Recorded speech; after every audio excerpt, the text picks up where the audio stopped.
It's just not good enough anywhere. And again, you play a good team on the road that's built to capitalize on mistakes and make you pay for them. They did. And that's where we're at. That is where they are at. They are 1-6.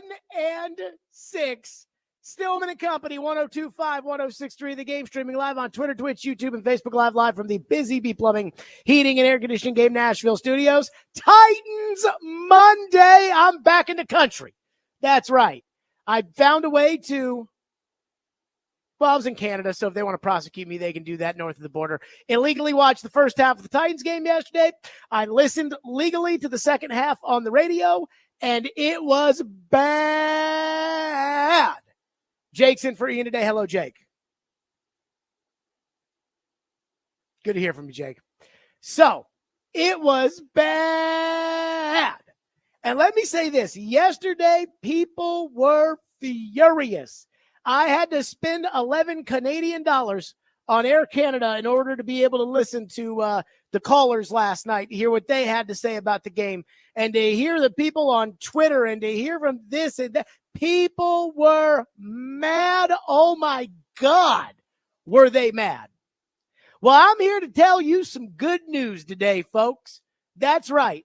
I've got positive. Jared, you always complain. You're never positive. You hate the Titans. I'm going to be positive today, and I'm going to tell you why.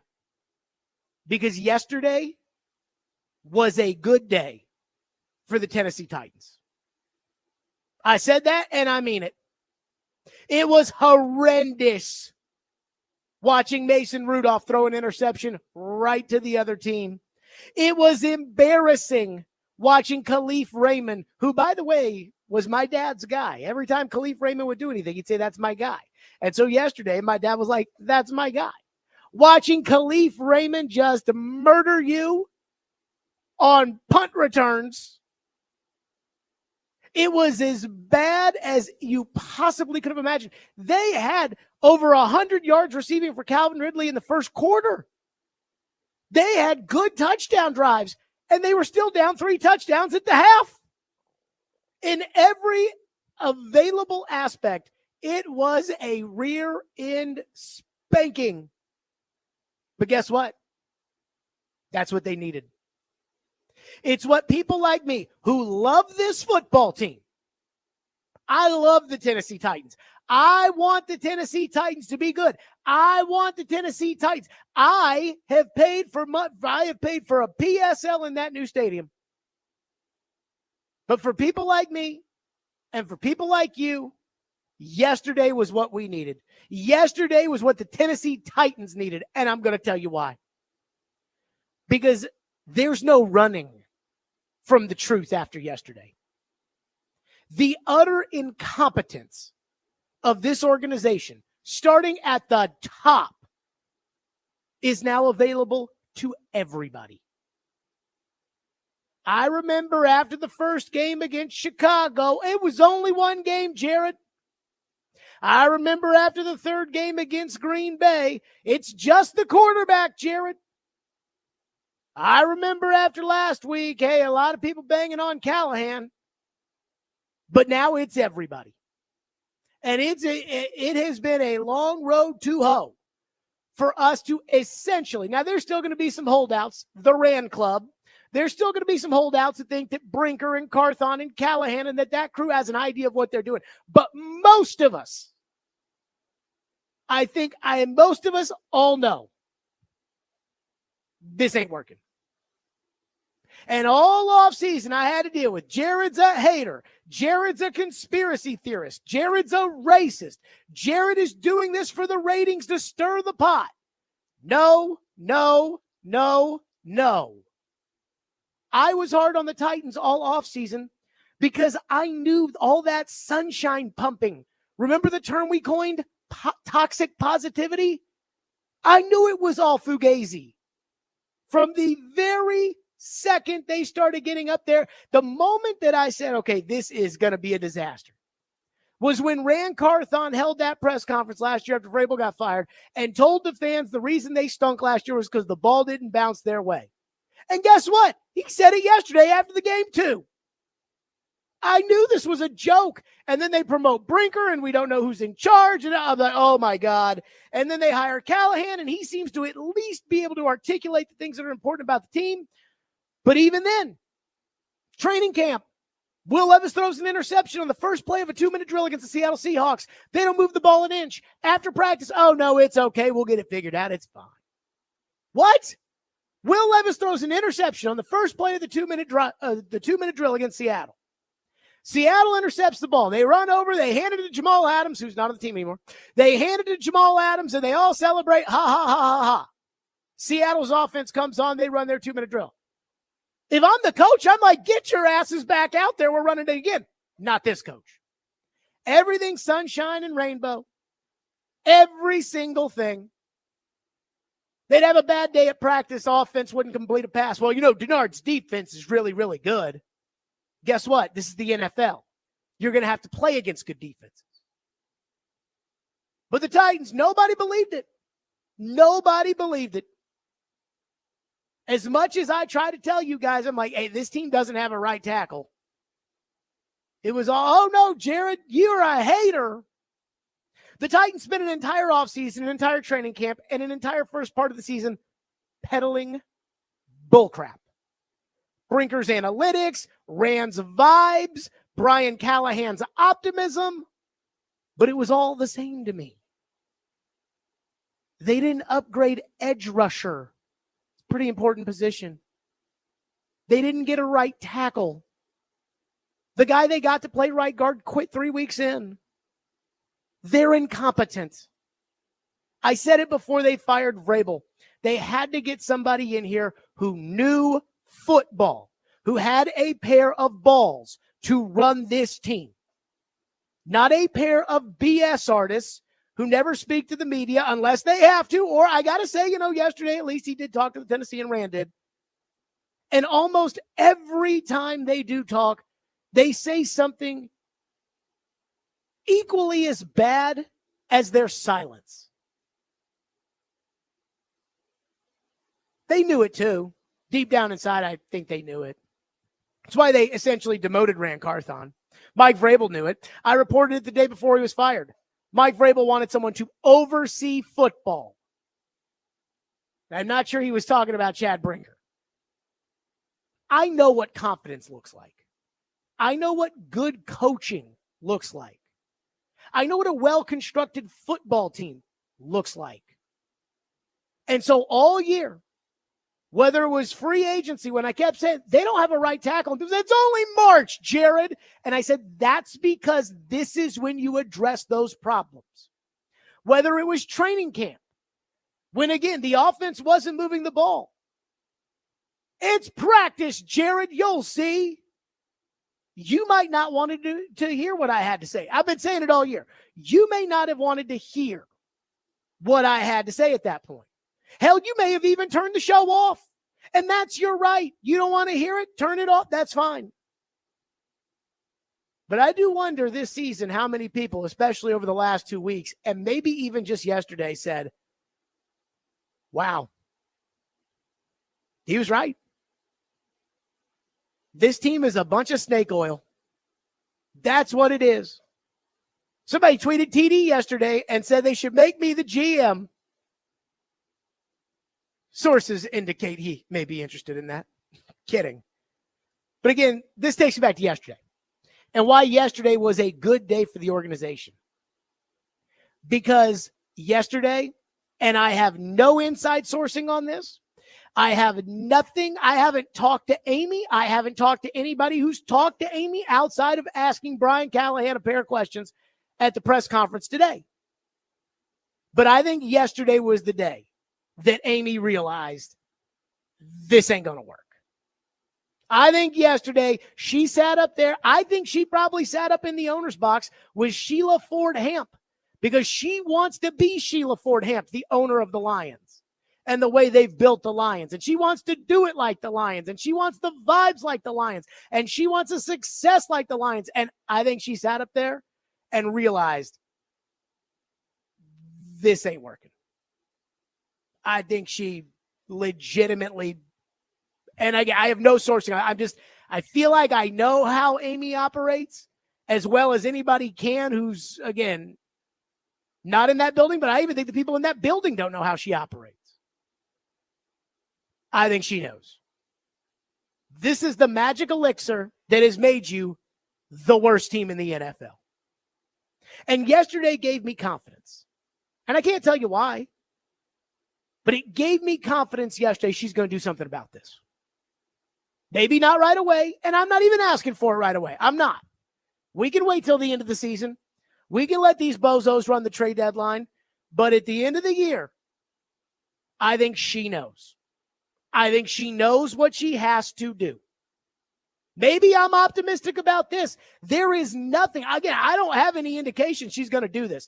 I'm just telling you, it's a feeling I get. The same feeling I got after the A.J. Brown game against Philadelphia when I told Caroline, I said, in other organizations, the ones that aren't run very well, somebody's getting fired. I just didn't know that you weren't one of the well-run organizations. Clearly you're not. So, to me, there are no more arguments to make. These guys are clearly incompetent. And I hate saying it. I like Callahan. But Callahan, his press conference today, he makes me want to root for him. But again, shotgun from the 1 yard line 4 times. You can tell me the resumes. You can tell me whatever you want. You make whatever excuse you want. But we all watched the game yesterday. These guys, the collaboration, the committee, the commission, whatever you want to call it, they're morons. They don't know football. You know it. I know it. And at some point, as Khalif Raymond scored his 10th or 11th touchdown of the day, she knew it too. So we're going to look back on October 27th of 2024. We're going to raise a glass because I believe yesterday was the day that the Titans grew some sense. Now, it's going to get a little bit more painful before it gets better. But yesterday was the spanking they needed. I said Friday, I hope they lose 100-0. And the way the Titans lost yesterday might have been worse than if they had just been beaten 100-0. Because now there's no more denying it. There's no more snake oil. Rand told the Tennessee and the ball didn't bounce their way. I don't think that's going to go over very well. It's time to blow it up at the end of the year. It's time to move on. I know you're going to have to pay other guys and people are going to think you fire everybody. And I know. But it's better to cut your losses than it is to let these same snake oil salesmen go spend $100 million of your money in free agency this year and use the number 1 or number 2 overall pick. Because that's what their collaboration is going to get you. Maybe the worst record, maybe the second worst. And guess what? They did it. It's on them. No backup quarterback to lose to by a turnover to bail you out. No, if it's just all Will Levis's fault. Will Levis didn't play. It's the organization. It's the owner. It's the way she's operated. It's the people she's hired. It's the bullcrap she's bought. And guess what? I am convinced that yesterday was the day that she realized, I got to go back to what worked the last time. Hiring people that know football and getting out of it. So yesterday was a good day for the Tennessee Titans. And subsequent days like that this season are also going to be good days for the Tennessee Titans.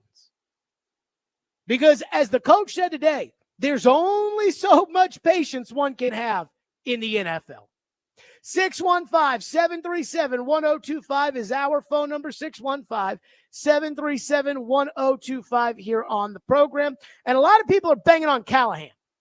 And a lot of people say, Brian Callahan, he's got to go. And while I think, again, this is above Callahan, I don't think this is a Callahan thing. There is something today that is really making me lose a lot of faith in Brian Callahan. We'll get to that next. Stillman Company, 102.5 The Game.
Ryan Stonehouse, excellent punter. Raymond from the 10-yard line. Raymond has one terrific return already today. Looking for a second. Raymond up the sideline, across the 30. Khalif Raymond, goodbye.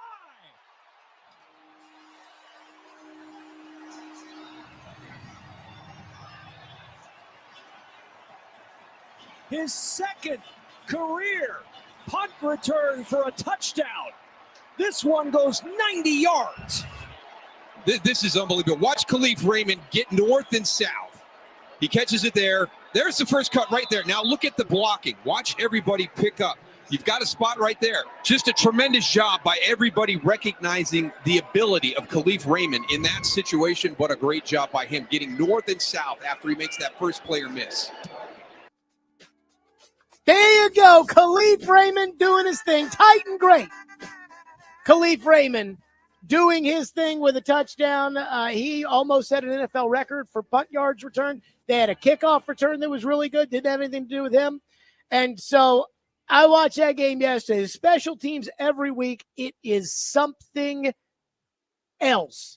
It's like a restaurant where every day the kitchen's on fire. They can't pay their bills. They don't have the right. They don't treat customers right. They don't have enough servers. They don't wash it. It's something new every day with the Titans special teams. So I went to the press conference today because I had a specific question to ask Brian Callahan. It had nothing to do with Colt Anderson because I assumed that Colt Anderson would be fired when Brian Callahan went up to the podium. I really believe after yesterday's performance that Colt Anderson was getting fired. And I just assumed it because it was common sense. Clearly, Brian Callahan hired a special teams coach who has no idea what he's doing, who, again, it's like, well, now we're protecting too much, and that's why we're allowing the returns. I don't care. Figure it out. It's punt team. And it's not just punt team. Kickoff team's a mess. return games, everything that doesn't involve Nick Folk kicking the ball is a problem on special teams. And so I was shocked today when Brian Callahan went up to the podium and he announced the lack of injuries that the team had. And I was just waiting for Brian Callahan to say, and we've decided to make a change with the special teams department where one of the coaches on the staff, I don't think it can be Anthony Levine, the assistant, because he's got no experience, just like Colt Anderson has no experience. One of the assistant coaches is taking over. And Colt, I thank Colt for all the time we spent together, and I thought he's a really good man. And, we wish him and his family nothing but the best. I swear I was expecting that. And then it didn't happen. So I asked Brian Callahan today, after I was sitting there stunned, I was like, wait a minute, hold on, wait a minute. You didn't fire him? And again, I think the problems of the Titans are much larger than the special teams coach. But this is worse than Ackerman, and Ackerman was all-time terrible. And so I asked Brian Callahan after talking about, oh, yeah, we need some more hang time. And I said, what makes you think Colt Anderson is good enough to turn around the special teams? That Colt can turn the special teams unit around? Colt's played a lot of football in the NFL, too. He played for 8 years as a player. He was under one of the best special teams coaches in football, I think, in Darren Simmons in Cincinnati. So he's got the experience and the wherewithal to understand where the special teams issues are. And then you got Anthony Levine in there with him, who also has seen a lot and played a lot under John Harbaugh in Baltimore. So those guys got great special teams experience. They understand what they're looking at and what there is, and we have to do a better job all the way around. But those guys know special teams, and they know what the solutions are, and we have to make sure we implement them and do them. Because I think they're good young coaches, but again, they're young coaches too, just like there's a couple of us are, and we have to do a better job all the way around. Okay, so his excuse is that they played the game. Isaiah Thomas played the game, is one of the greatest point guards of all time. Go look at his record when he was a coach. Magic Johnson tried to coach. Just because Mike Singletary tried to coach. Just because you were a good player does not mean you're a good coach. But again, even if we do use Colt Anderson's experience as his resume, he's also the headliner of one of the stupidest plays in the history of the NFL. The fake punt the Colts tried on the Patriots, I believe in 2015, was one of the all-time stupidest plays in the history of the game. So again, that doesn't really inspire me. But the Titans' problems are bigger than Colt Anderson. It isn't so much whether or not Colt Anderson is a good coach. It's not so much whether or not he has the experience having played or he was with the special teams guru I've never heard of in Cincinnati or whatever. But it's the fact that Brian Callahan won't hold this guy accountable. That's the problem. This team has no accountability. And I go back to training camp. The first day of pads, Jeffrey Simmons threw a punch. And everybody on the sideline that was covering the team said, man, he didn't throw Simmons out. Some of that's probably because we were used to Vrabel, and Vrabel had a rule. You throw a punch, you're out. It's as simple as that. Throw a punch in a game, you're out. Throw a punch in practice, you're out. Callahan didn't. He let Jeffrey Simmons go out there, make a fool out of himself. Yeah, he got in there and had a little tough talk where he used the F word a couple of times. But again, he just let it go on. And that's all Brian Callahan's done since he's become the coach of the Titans. He panders to people. That's it. He panders to the media. He panders to the players. And it literally trickles down through the entire organization. That's how you get Denard Wilson getting up there at the podium saying things like, hey, Jeffrey Simmons is one of our best players and is doing a great job. Then when pressed on him doing a great job says, well, he's trying his hardest. Because nobody over there is held accountable. You cannot have that special teams coach get a punt blocked in week 1, a punt blocked in week 2, a penalty that wipes away a made field goal or a missed field goal that leads to a Green Bay touchdown in week 3. An almost blocked punt in week 4. A situation at the end of the game where they didn't know the rules against Miami. They didn't line up correctly on a kickoff against Indianapolis. And then the 19 mistakes they had yesterday. You can't have this be an every week thing and then say, yeah, we watched the tape, we went over it, we'll be okay. That's not accountability in the NFL. It's inexcusable. And the fact that Brian Callahan, I mean, I don't know what's more alarming. The fact that Brian Callahan hired this freaking bozo in the first place, or the fact that he won't fire him when, again, the guy does nothing right. Not one thing do they do well except for Nick Folk kicking the ball. Why is he still on the staff? Imagine being a player and having this a-hole yell at you. Hey, man, you weren't lined up in the right spot. Why didn't you? Coach, you don't know as Floyd would say, you don't know if the ball's pumped or stuffed. And these are the guys they're hiring. And I go back to last year. In fact, I'll go back to next Sunday.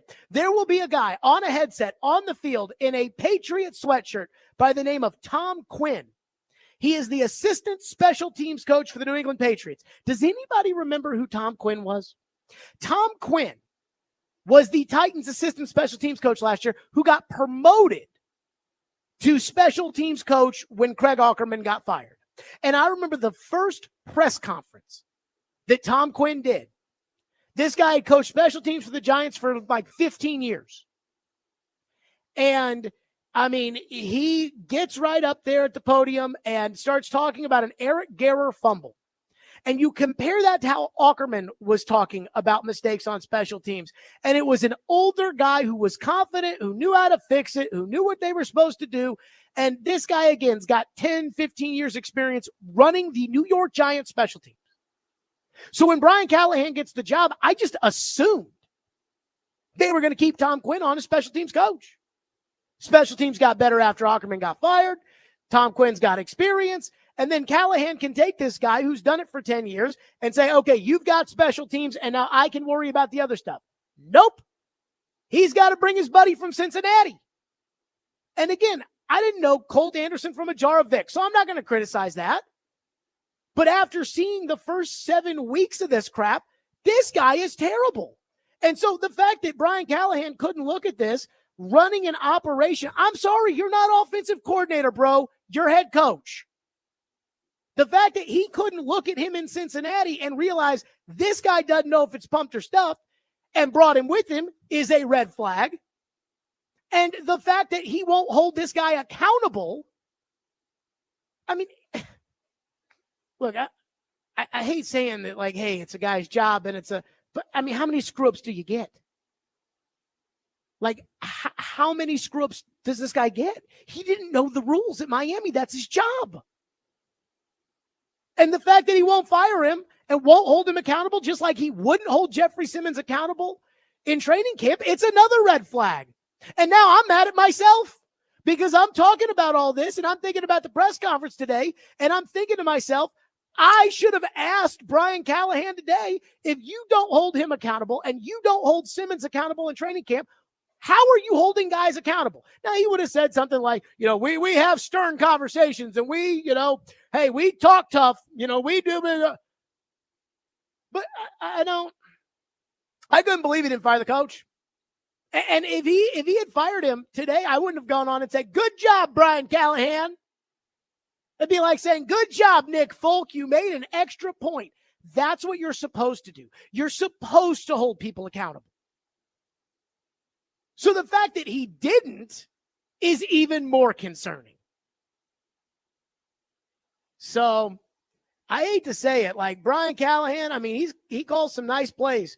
That drive they had scored a touchdown where they threw the ball to Ridley, and I think it was the one where it ended up with the Rudolph scramble. They threw one to Wiley in the middle of the field. It was a good drive. But I'm sorry. You're not the offensive coordinator. You're not a play designer. You're not a play caller. You're the head coach. And accountability comes from the top. And Brian Callahan proved to me today, he can't hold anybody accountable. He can't do it or he won't do it. But again, people are going to say it's not fair to fire a coach after 1 year. It's not fair to fire it's not. Well, if nobody's getting held accountable, you ain't going to win any football games. And I don't see, again, I don't think you can go from being the Mr. Nice Guy and handing out candy in your office and turning around and then being Mr. Tough Guy. So I think the accountability ship has sailed with Brian Callahan, and it sailed at about 8 a.m. this morning when he decided to keep a special teams coach. 615-737-1025 is our phone number, 615-737-1025. We will get to your phones, your reaction on a Titans Monday at Stillman & Company on 1025 The Game.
Four years ago, 2021, okay, Brad comes into my office. He said, check this free agent out. He's at Tennessee, all right? They kind of use him. He's a gadget guy, really a returner. But you think maybe there's a place for him on offense. I watched 10 plays, and I was like, holy shit.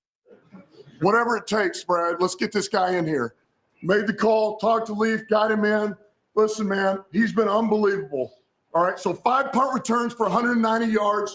What? Dude, he was 19 yards shy of the record today. NFL record at punt returns in the freaking 1 touchdown, 38-yard average. All right, 90-yard touchdown, 2 catches, 14 yards, 1 touchdown. The freaking Iron Man does everything you ask. The greatest teammate, works his ass off. Khalif Raymond.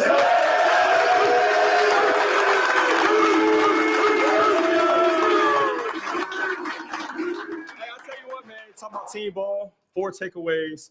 Khalil, kill him on kickoff return. I'm like, I gotta get one too. And I look at the tape, man.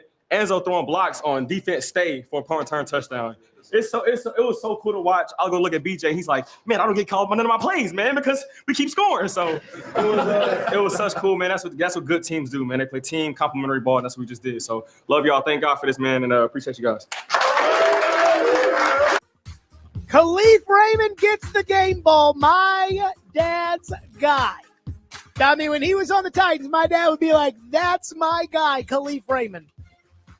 And Khalif Raymond absolutely annihilated the Titans yesterday. Let me just say this. I can only imagine how Amy Adams Strunk must have felt watching the game, seeing Khalif Raymond. I mean, Khalif Raymond did to you what A.J. Brown did to you. And we know how she reacted when A.J. Brown did what A.J. Brown did. Khalif Raymond ain't A.J. Brown. So I can only imagine. She must have been sitting there saying, wait a minute, wasn't he on our team? Yeah, he was actually a very solid role player on the 2019 AFC title team, AFC title game team.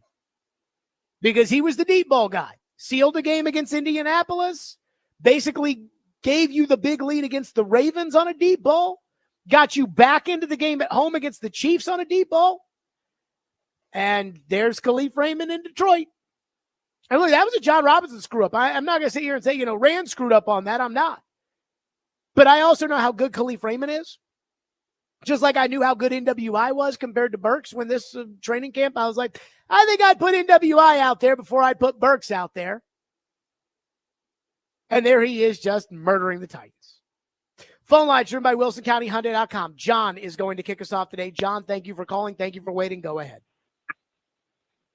Hey there. I just wanted to call and say I'm a first-time caller, and I enjoy your show. And I just wanted to bring up the idea of competence and available people that we could go after.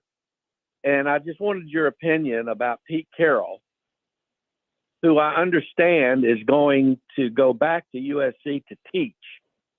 And I'm sure that he could be persuaded to leave a teaching position to get back into coaching, which he loves. And I watched what he did at Seattle, and I know he knows football, and I know he's a very good organizer. I'm a retired business owner, and I know how much. John, I'll stop you right there. John, I'll stop you right there. Yeah. Pete Carroll, be right. great. Thank you for your call. Listen. Thank you for your call. Yeah. Jake, let him go. Thank you for your call. Pete Carroll, be great. Pete Carroll, be great. I'm telling you right now, again, Pete knows football. Now, you'd have to have a succession plan in place, but I would not be against Pete Carroll running the Titans. I would not be. The number one thing for me in the future of the Tennessee Titans is experience. And I'm going to tell you why experience is uber important for whomever the Tennessee Titans decide to hire. Again, I think yesterday was the straw that broke the camel's back for Amy. I do. And so I do think, I think it is more likely than not that Amy cleans house. I do.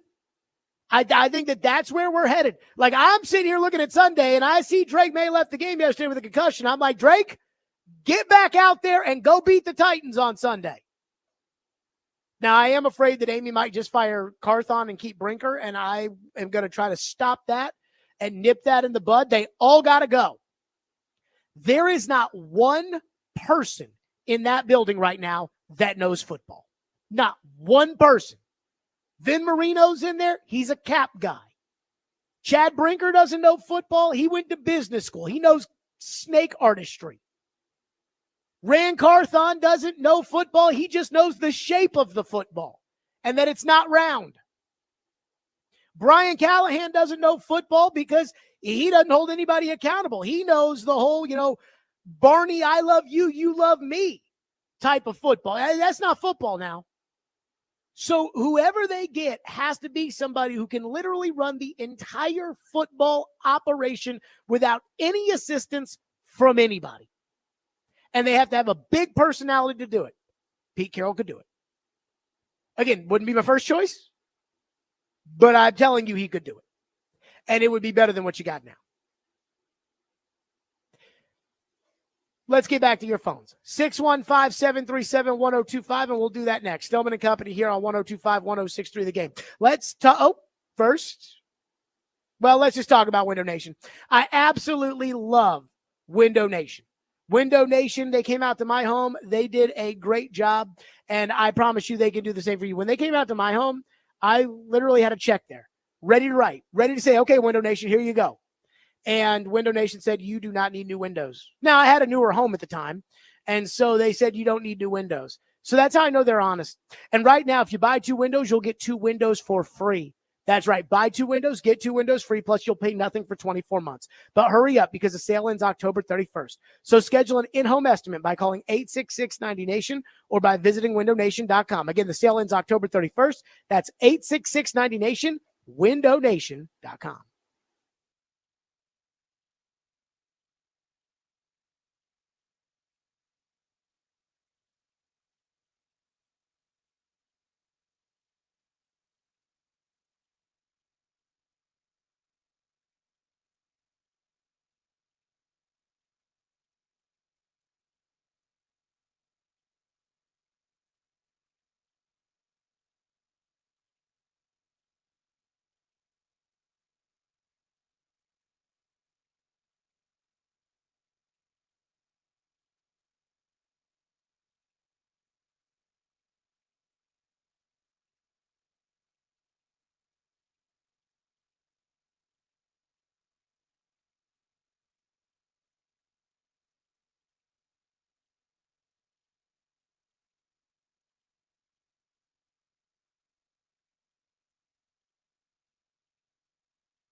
How patient has Amy been through this process as you guys go through these struggles?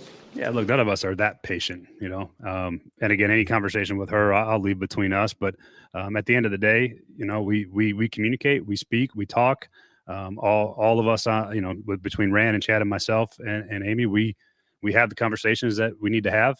We lay it out. There's no sugarcoating anything, and we know what the plan is and where we're headed and how we're going to get there.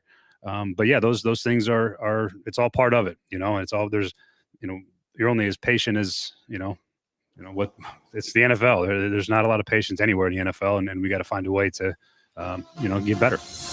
Brian Callahan tell you, hey, there's no sugarcoating in it when it comes to Rand and Chad and Amy and I. Then those conversations probably aren't going very well.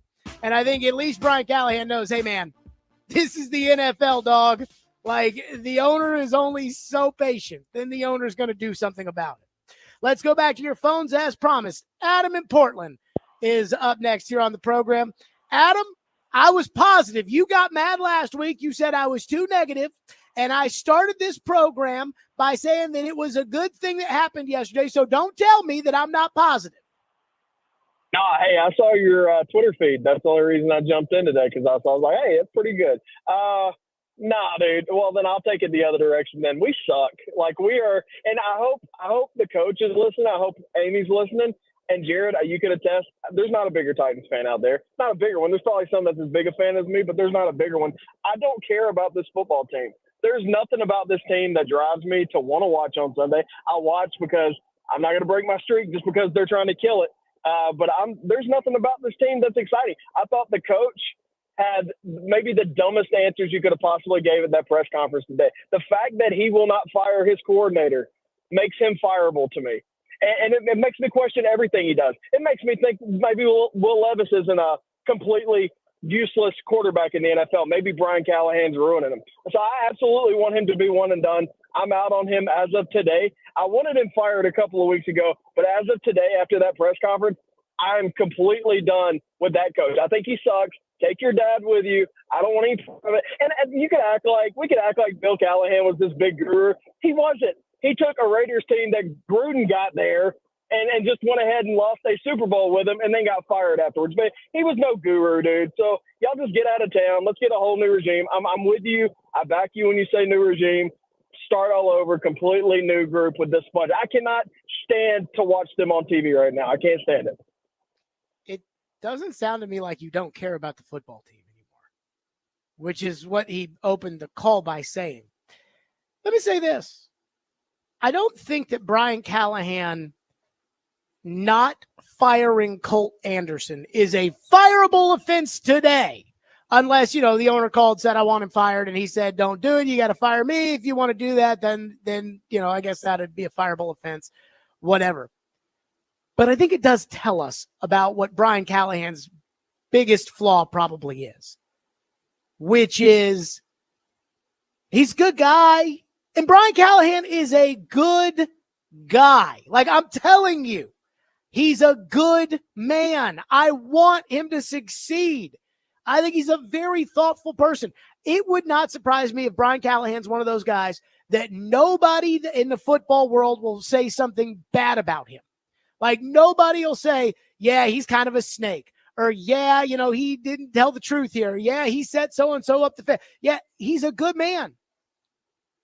But football is about accountability. And if you can't fire the special teams coach, I don't think you really have it. I mean, you can say, yeah, hey, we don't sugarcoat things. Let me say this. Conversations with Rand Carthon, Chad Brinker, and Amy Adams Strunk, I'd be stunned if they weren't sugarcoated. In all seriousness. I think it was Gentry wrote in the Tennessean last week about Amy, which is that people in the building, and Amy's not in the building all the time. I've had people in the building tell me they wish Amy was around more often, but that people that work for Amy may not know what Amy thinks. So I definitely think that's part of the equation here. But this idea, people are just throwing Callahan under the bus right now. And look, Callahan's in over his head. Callahan, I think, hired a bad coaching staff. There's just not enough experience on the coaching staff. Like when Sean McVay took over the Rams, first-year head coach calling the plays. He didn't hire a defensive coordinator who had never called a play before. He had Wade Phillips as the defensive coordinator. Here you go, Wade. Here's defense. Okay, Wade's got defense. I can focus on this part. He can't get the play calls in on time. They can't, there's no semblance of a special teams. It's bad. He brought up the Levis thing, saying, hey, maybe Will Levis isn't that bad because Brian Callahan and crew might just be screwing him up. Well, I would say watch Malik Willis on the Green Bay Packers and watch your quarterbacks, and it's like, wait a minute. How did they get Malik to do that?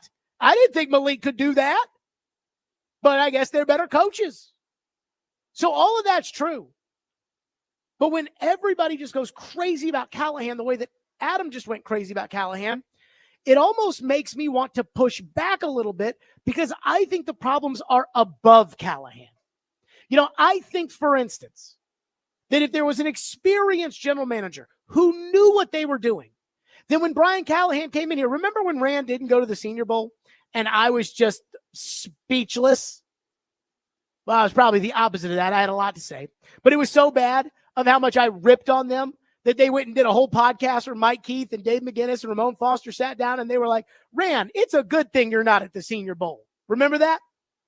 So the reason Rand didn't go to the Senior Bowl was because he and Brian Callahan were going to get together to put the coaching staff together. Well, if Brian Callahan had an experienced general manager who knew what he was doing, when he's like, you know what, I want to hire this guy to be my special teams coach that has no experience, you don't think that there would have been a whoa. Or as if you used to listen to this show when it was Jared and the GM, one of those, one of those. So to me, it's a whole organization thing. And it starts at the very, very, very top. And I feel like a lot of people just throw it to Callahan because that's what they see on TV, is they see Callahan. But the other guys above Callahan are just as stupid, if not dumber than him. And that, it drives me crazy that it's just like, yeah, Callahan, he stinks. The guys above him stink just as bad. They're the ones that brought in Andre Dillard. So I guess that's my way of saying it. At the end of the day, it is what it is. You are what your record says you are, and Brian Callahan ain't doing enough. Let's go to Trey, who's up next here on our program here on a Titans Monday. Trey, go. You will see the numbers up there. Trey! Hello? Hey! Go. How you doing? Good, go. Hey, Jerry, did you know that all of the coaches that he has hired has been his friends? So I don't think he's going to fire him. Because he's his friend? I really don't. Yes. In the I don't think he even knew Denard Wilson. So I think you're just making this up. Because I don't think he knew Denard Wilson and hired him to be the defensive coordinator. No, they've all been assistants at some point with each other. I'm telling you, that's his guy. Well, I'm not disagreeing that it's his guy. And I would also say this, Trey, thank you. I would also say this. I don't think that, there's Anthony Levine, the assistant, I don't think he can run the unit. He's been coaching for 1 year. I don't think he can run the entire unit. Again, when they fired Craig Aukerman, they had Tom Quinn, and Tom Quinn had run the Giants for a decade. So it's like, okay, well, this guy can come in here and do that. But again, when it comes to the Colt Anderson thing, again, I don't think it's as simple as they're friends. He's not going to fire him. But I do think that when people start saying that about you, it makes it harder to take you seriously. 615-737-1025. Coming up next. If I own the team, there is one person who would be fired today who's not the special teams coach. And this is somebody who I would not have fired after week 1, 2, 3, 4, or 5, or 6. Well, or they 1-5 or 1-6. I can't even remember anymore. There's somebody who I wouldn't have fired through the first handful of weeks this year. I'd fire him today. And it's because of what they did yesterday. I'll explain. We'll get to it next. Stillman Co. 1025 again.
Stillman & Company, 1025, 1063 The Game, streaming live on Twitter, Twitch, YouTube, and Facebook live from the Busy Bee Plumbing, Heating, and Air Conditioning Games Nashville studios.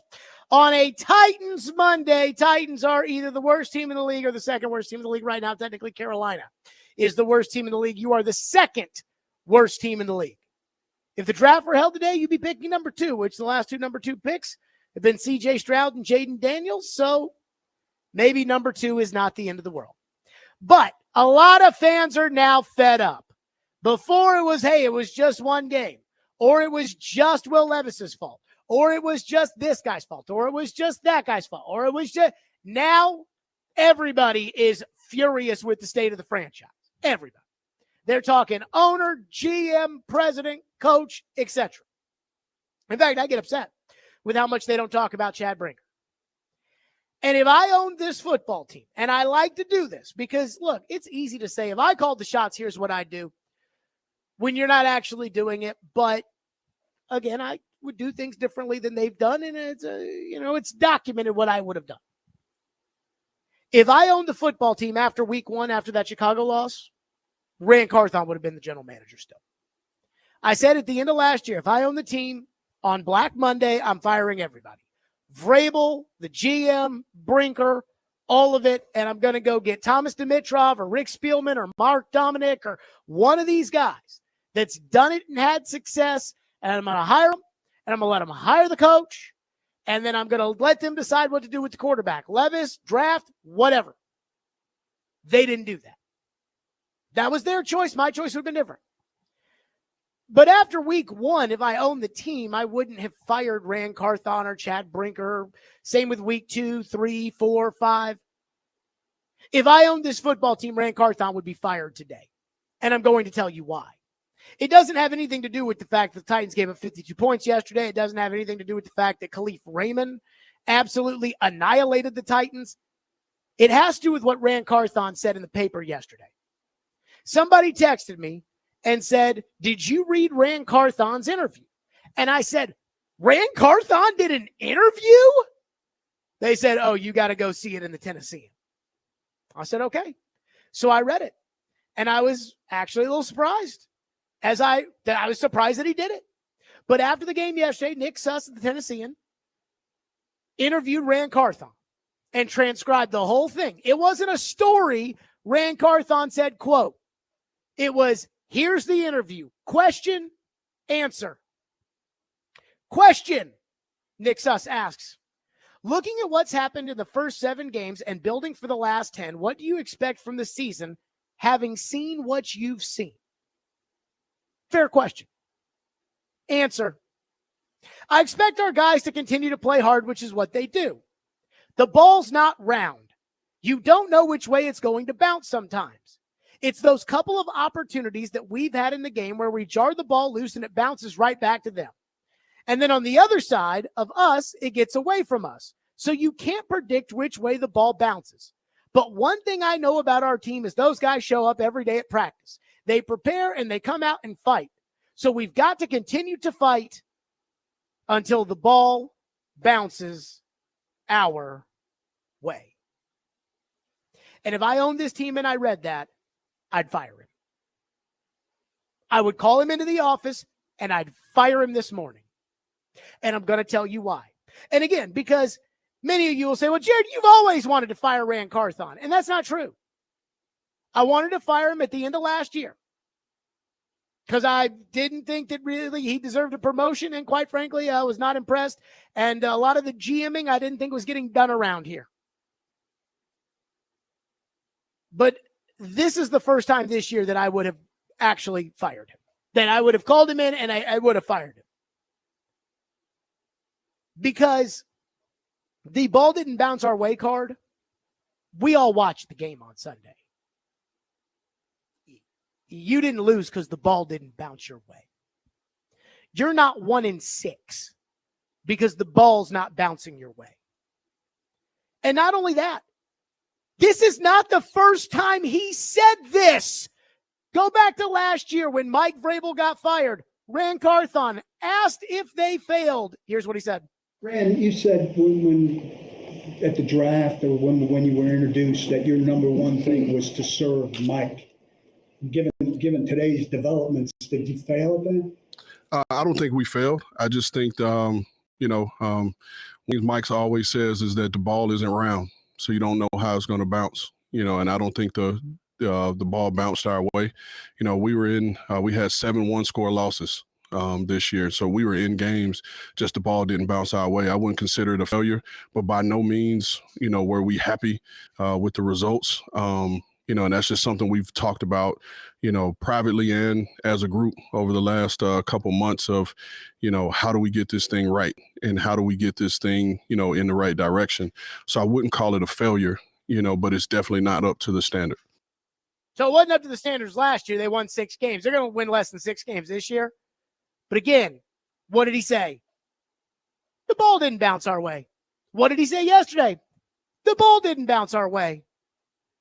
And at that point, as owner of the football team, I'd have to fire him. General manager is not an honorary position, especially for a club where the head coach is not the chief football officer. Brent Veach is the general manager in Kansas City, and his words kind of matter, but Andy Reid runs the team. But here, the coach doesn't run the team. So for him to come out and say after a game where you basically got beat 100-0, that the ball didn't bounce their way was insulting. And it's insulting to people like me and other people out there that are paying a crap load of money in order to go watch that team in the new stadium. In fact, a PSL is not even a ticket. It's the right to buy tickets. And they are asking people to pay $70,000 for a PSL. $35,000 for a PSL. And the guy they have at general manager is trying to tell you that what you watched yesterday was a product of the ball not bouncing their way. Like, do they think that I'm so stupid? And I'm talking about me and other people that support this team and root for this team and care about this team.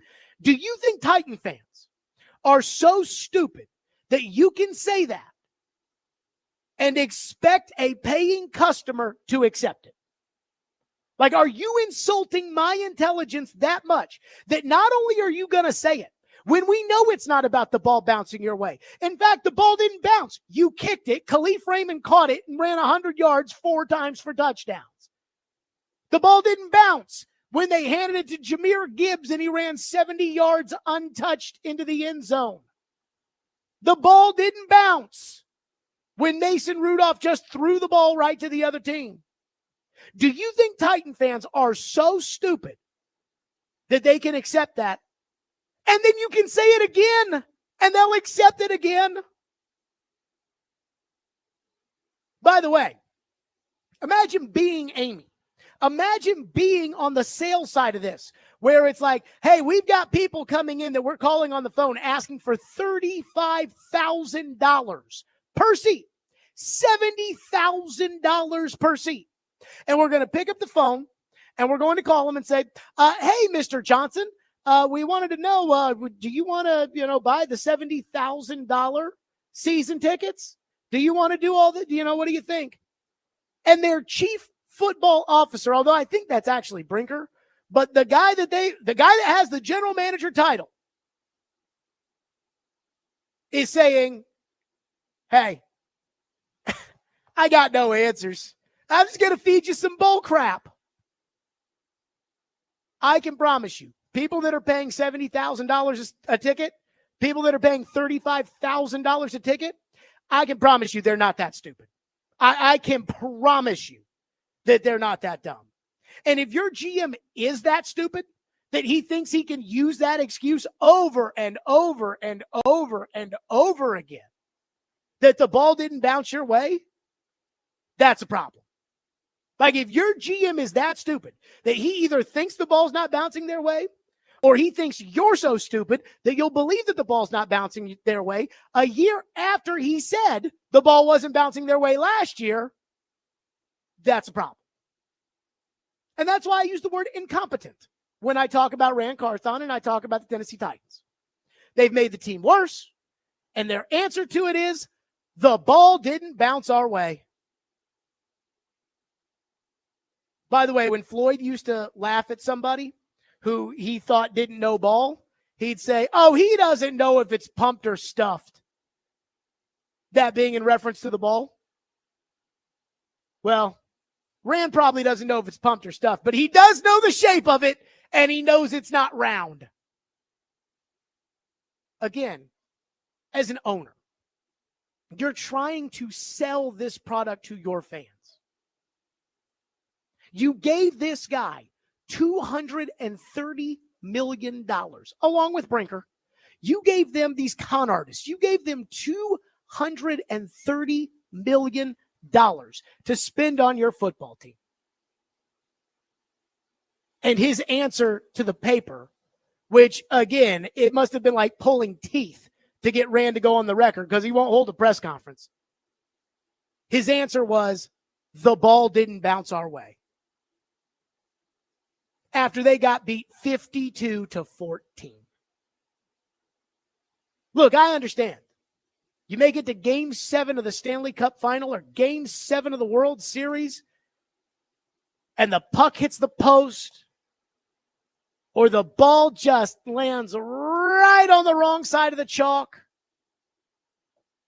Golf. I understand the ball didn't bounce your way. When you've won 7 games over a year and a half, it ain't the ball, dude. It's you.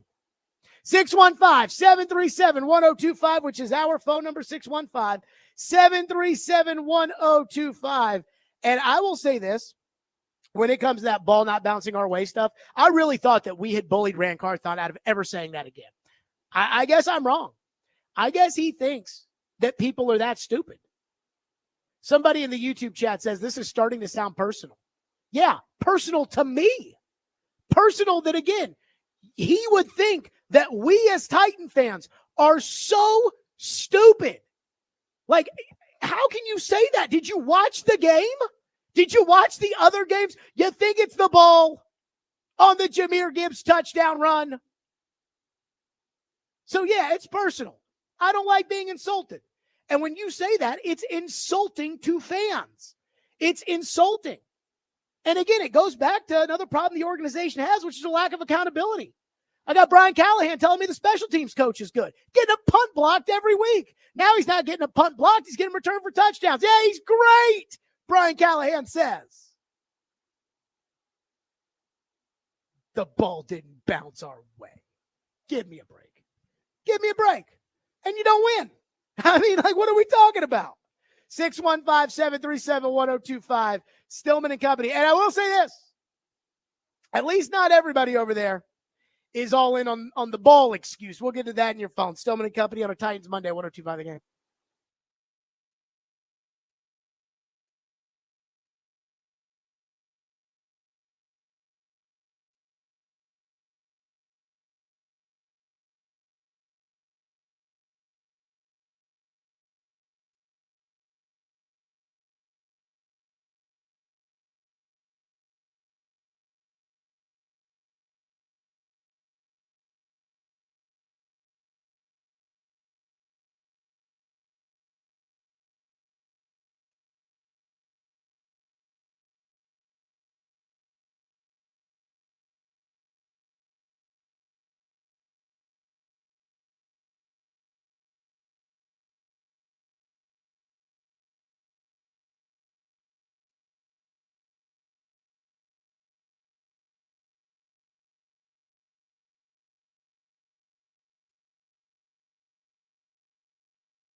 Now to the 30-yard line comes Jared Goff and the Lions. On first down, Jahmyr Gibbs with an opening, and Gibbs with great speed down the sideline. Jahmyr Gibbs, one man to beat. He'll beat him. Touchdown.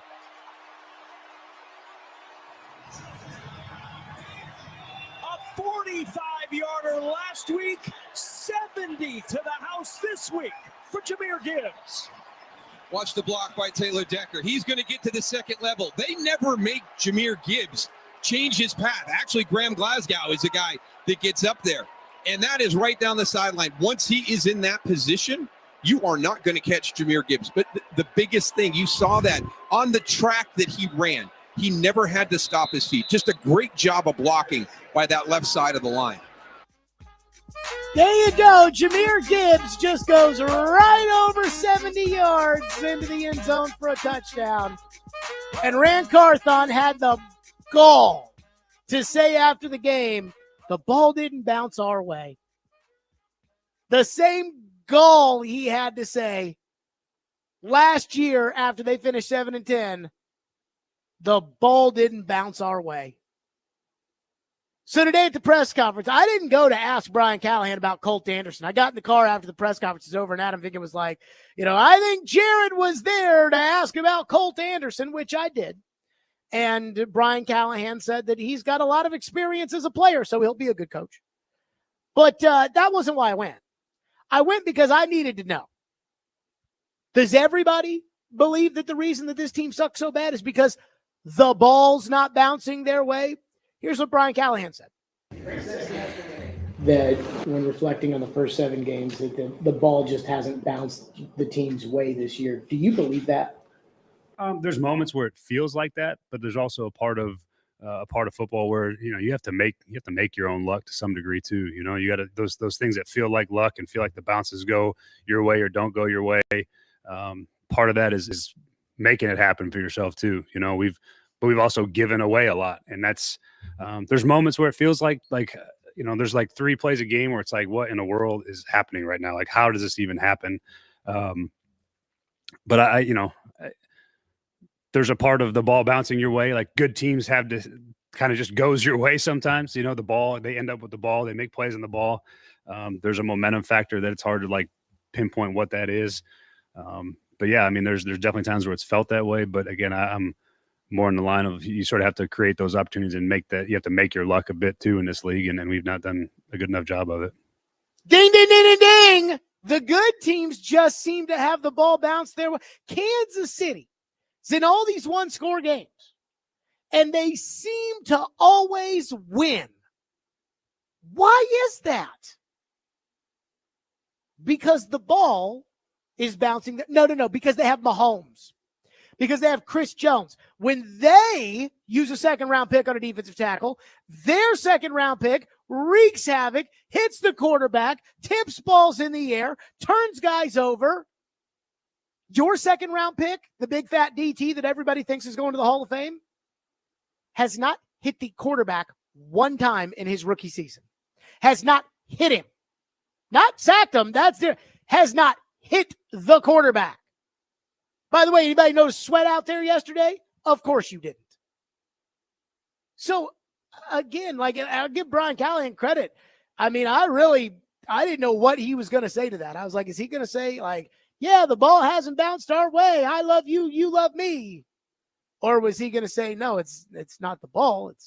And I thought he did a great job to kind of weave away saying, it's felt like that sometimes, but good teams make their own luck in this league. So at least somebody over there's got some brain cells, although Brian Callahan, be nice if he could get the play call in on time or hold anybody accountable. Phone lines driven by WilsonCountyHyundai.com. Malika is up next here on the program. Thank you for waiting. Malika, go ahead. Hey, Jared, I have a 2-part question and a comment. My first comment is it's horrible. They all need to be fired. And Rand and the ball won't bounce our way thing is just getting annoying. And also, do you think the Titans need to draft a quarterback next year? And I don't know about much about college football. Which quarterback do you think we should draft? Thanks, Jared. Can't wait to talk to you next week. Thanks, Malika. Here's my thing about that, because a lot of people have been saying this. Like, let's talk about Shedeur Sanders. Let's talk about Cam Ward. Let's talk about, and I'm like, guys, the guys that are running this team right now, if you let them use that pick on Sanders or Ward or whoever, they don't believe in right tackle. You think these guys are going to be able to develop a young quarterback? I don't even know, before we get into the quarterbacks, I have not scouted the quarterback class. And even if I had, in order to accurately be able to tell you that, you'd have to be able to judge the other positions too, and then judge your position. Like, hey, we're sitting at 2, but the Giants are at 6, and we know the Giants want to come up and get a quarterback, and so maybe the Giants will give us a second rounder this year and a first rounder next year, and so we can move back to 6, and then are we better off taking, the receiver out of Missouri and then having the extra pick? Like, there's so much that goes into that. I don't know who's going to be the coach next year. I don't know who's going to be the GM next year. And when I say GM, I mean the guy that's going to run football around here. I don't know who's going to be doing it. And before you guys sit there and you tell me, well, Jared, no one's getting fired. Everybody told me that last year. And I said, nah, I think they got fired, Vrabel. And they did. So you can't have more weeks like you had yesterday and keep your job. That's why I enjoy it. That's why I'm rooting for it. Go Patriots. Because, again, if you lose to the Patriots and you get embarrassed and you got people with bags over their heads, then that will force the owner to get rid of the ball didn't bounce our way, boo-hoo, feel bad for us crew. And that's what it takes. That's what it takes as far as the Titans are concerned. Somebody in the YouTube chat said that was a bad comment from Rand, but Jared is over-embellishing it. Jake, I hate to say this. You've seen both the quote in the paper and heard the quote that he said last year, right? Yeah, I have. Not good. Did I over-embellish it? It's right there in black and white. When the ball's not round. You don't know which way it's going to bounce sometimes. When you lose by 38 points, that cannot be your response to that. Because even if the fumbles do go your way yesterday, you lose that game by 25, 30 instead of 38? Again, 1-6 is not an accident. Like, you're the second worst team in the league after you spent $230 million this offseason.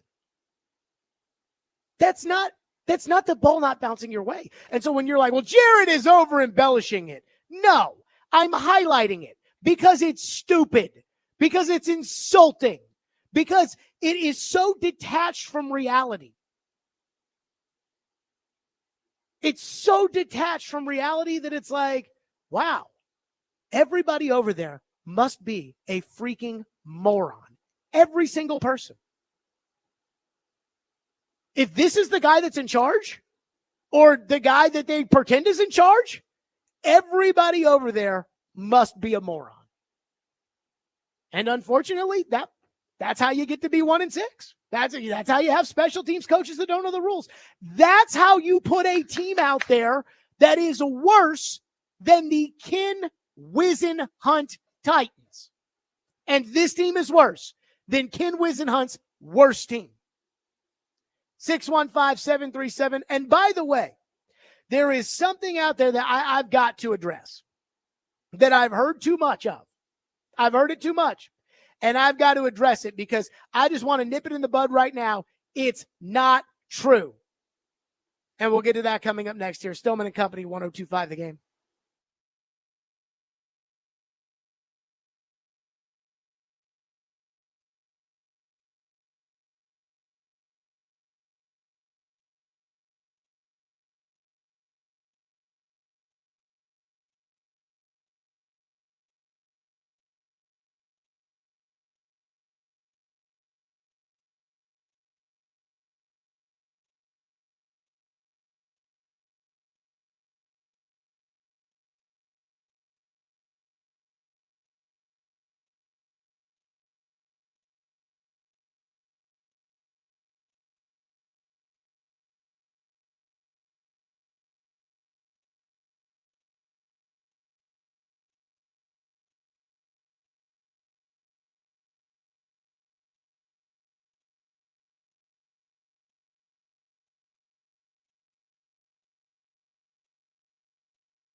As I've said time and time again, I will never shy away from saying that I have extremely high expectations for our football team and really our entire organization. I expect us to build a team that is going to have sustained success and bring Lombardi trophies to the city of Nashville. I am confident that we have put the right pieces in place to bring that goal to life and build a future that Titan fans will be proud of. And at the end of the day, Rand and I talk about this all the time. When you come into an organization, you identify what needs to be fixed, you hire the best before anybody else does, and you develop an obsession with winning immediately. That's what we get paid to do, is to win. So there's no, as we approach this season, we're doing everything we can to assemble a roster to allow us to compete at the highest level. For me personally, it goes without saying, I think we've had a hell of an offseason. The last 2 seasons have been very disappointing. And the fans felt it. I felt it. We made changes last year, and I came to believe we needed to make a change to the coaching staff. I am excited about what we've done, the players we've added. I think they're all, we added with Calvin Ridley and Tyler Boyd and D-Hop coming back, and Tony Pollard mixing him with Tajay Spears, and you get a chance to draft J.C. Latham, and you got year 2 for Peter Skronsky, and now you go sign Lloyd Cushenberry at the center. Like, I feel like there's some really exciting pieces that, if we can put it all together, I think we have a chance. And obviously, I believe in Will Levis. It's a large reason why I took the job, is that I think he's capable of being a really good player. We are excited about the additions that were made during the free agency process. We were able to acquire some players, some key players at positions of needs. And one thing that we keep talking about here as our group is hunting at the same time isn't the same as hunting together. And under Brian Callahan, we will be going out and hunting together.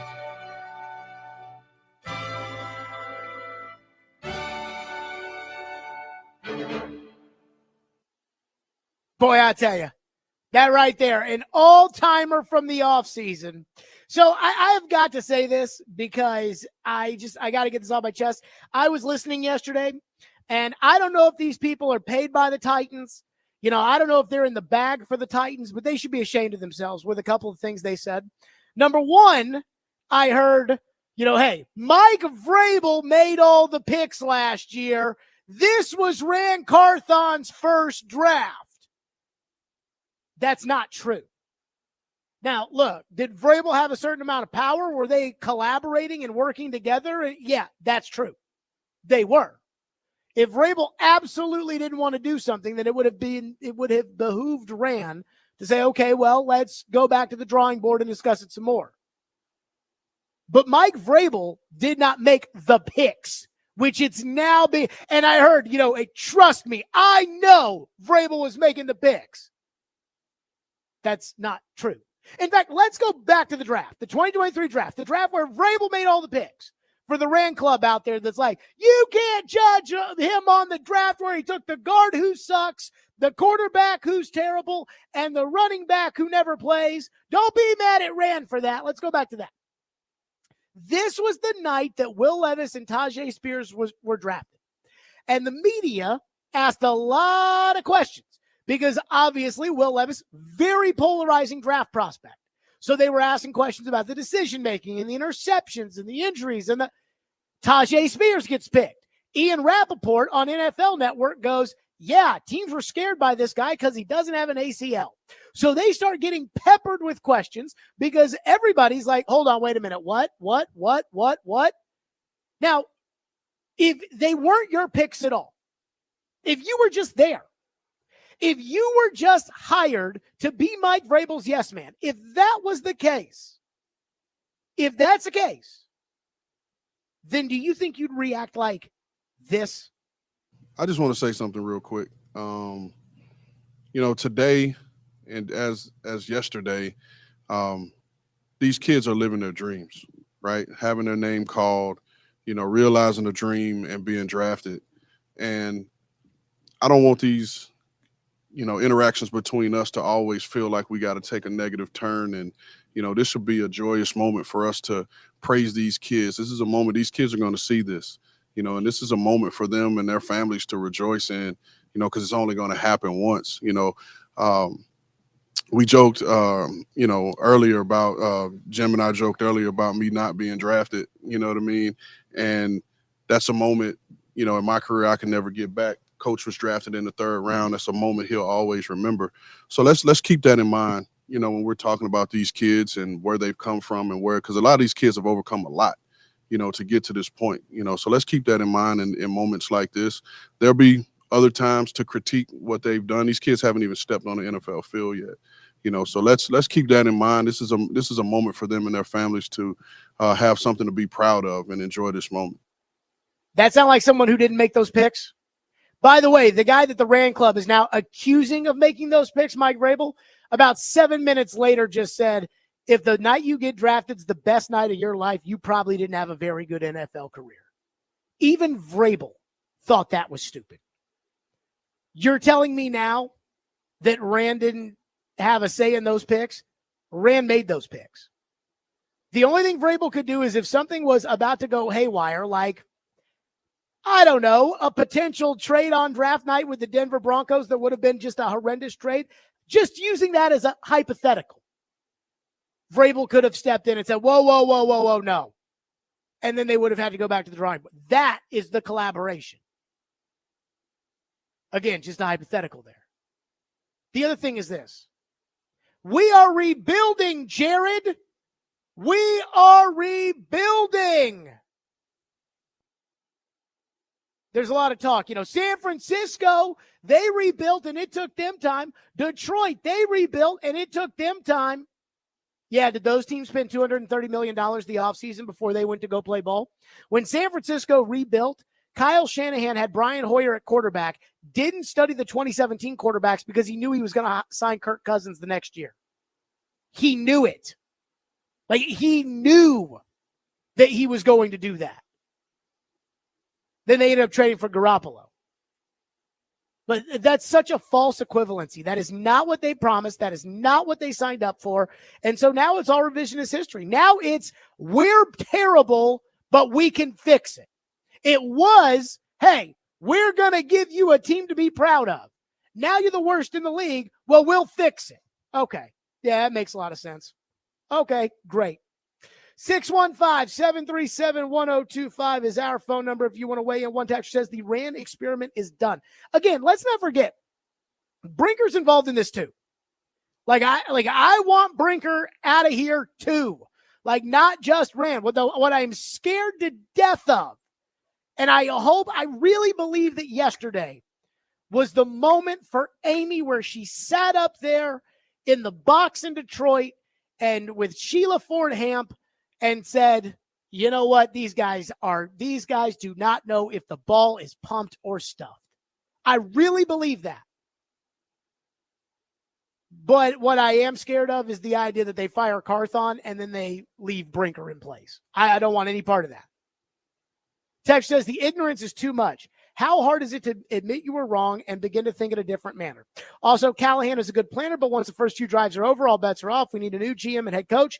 Please, can we hire someone with experience or an OC with play calling experience? So, again, I think that, to me, my big picture thing is this. You got to clean house. Then once you clean house, hire, and the Titans did this because of the ambiguity where they give people all these different titles. The chief football officer. Once you hire that person, then it's his organization and on you go. And that's what they should do. That's what they should do. But again, what do I know? I guess the ball just didn't bounce their way. Justin says, the ball didn't bounce our way line. Is that not the whole reason for the analytics, to compare numbers and gain a competitive edge on the way the ball bounces? Or does that analogy not work? Here's what I'll say about the analytics. Chad Brinker brought in this whole AI cancer curing model and said that, oh no, this is how we can prevent injury. Then they go out and trade for an injured corner, give him a bunch of money, And guess what? He's injured. See how that works? Analytics. Yeah. Okay. That's how that works, I guess. Analytics. I mean, well, let's run from the shotgun on on first and goal from the 1 4 times. Josh says, I'm going to need some sunscreen with all the sunshine pumping. I will tell you, I feel bad for Brian Callahan because I felt like during the press conference yesterday after the game, and I was watching this while I was on the plane, and I was coming back from Canada, and I paid so I could watch the press conferences and whatnot, and I'm listening to the press conference. I thought at the end there, Callahan was about to break down and cry. And then today, I definitely felt like Callahan was on tilt. He's trying his hardest to answer those questions and do it respectfully and look you in the eye when he's doing it, and that's great. But at the same time, it is how do you get up there and defend what we're watching right now? How do you defend that? 615-737-1025. Stillman & Company continues on a Titans Monday, 1025 again.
Just how long-term is that? Is there a concrete time where you expect the vision needs to be executed by then? No, I think you got to be really careful with timelines because there, it's not linear.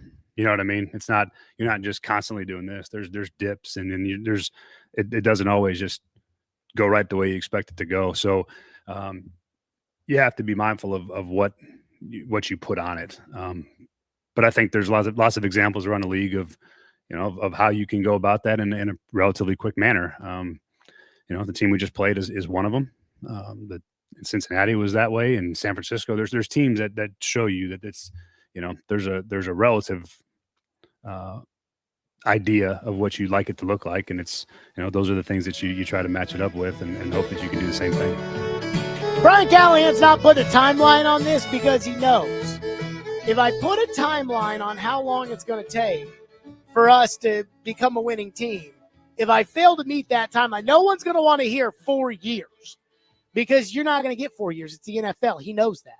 But if he says, oh, yeah, it's going to take 3 years, then all of a sudden when he doesn't meet it, then people are going to say, well, you said it took 3 years. So that's why, again, well, we don't want to put a timeline on it, but, we know we're headed in the right direction. We know we got to do. Okay. Again, here's what I don't understand. Somebody's going to have to help me out with this. The team is worse than they were last year. And last year was so disappointing that they fired the coach. So what does that make this year? Like, I struggle with all of this.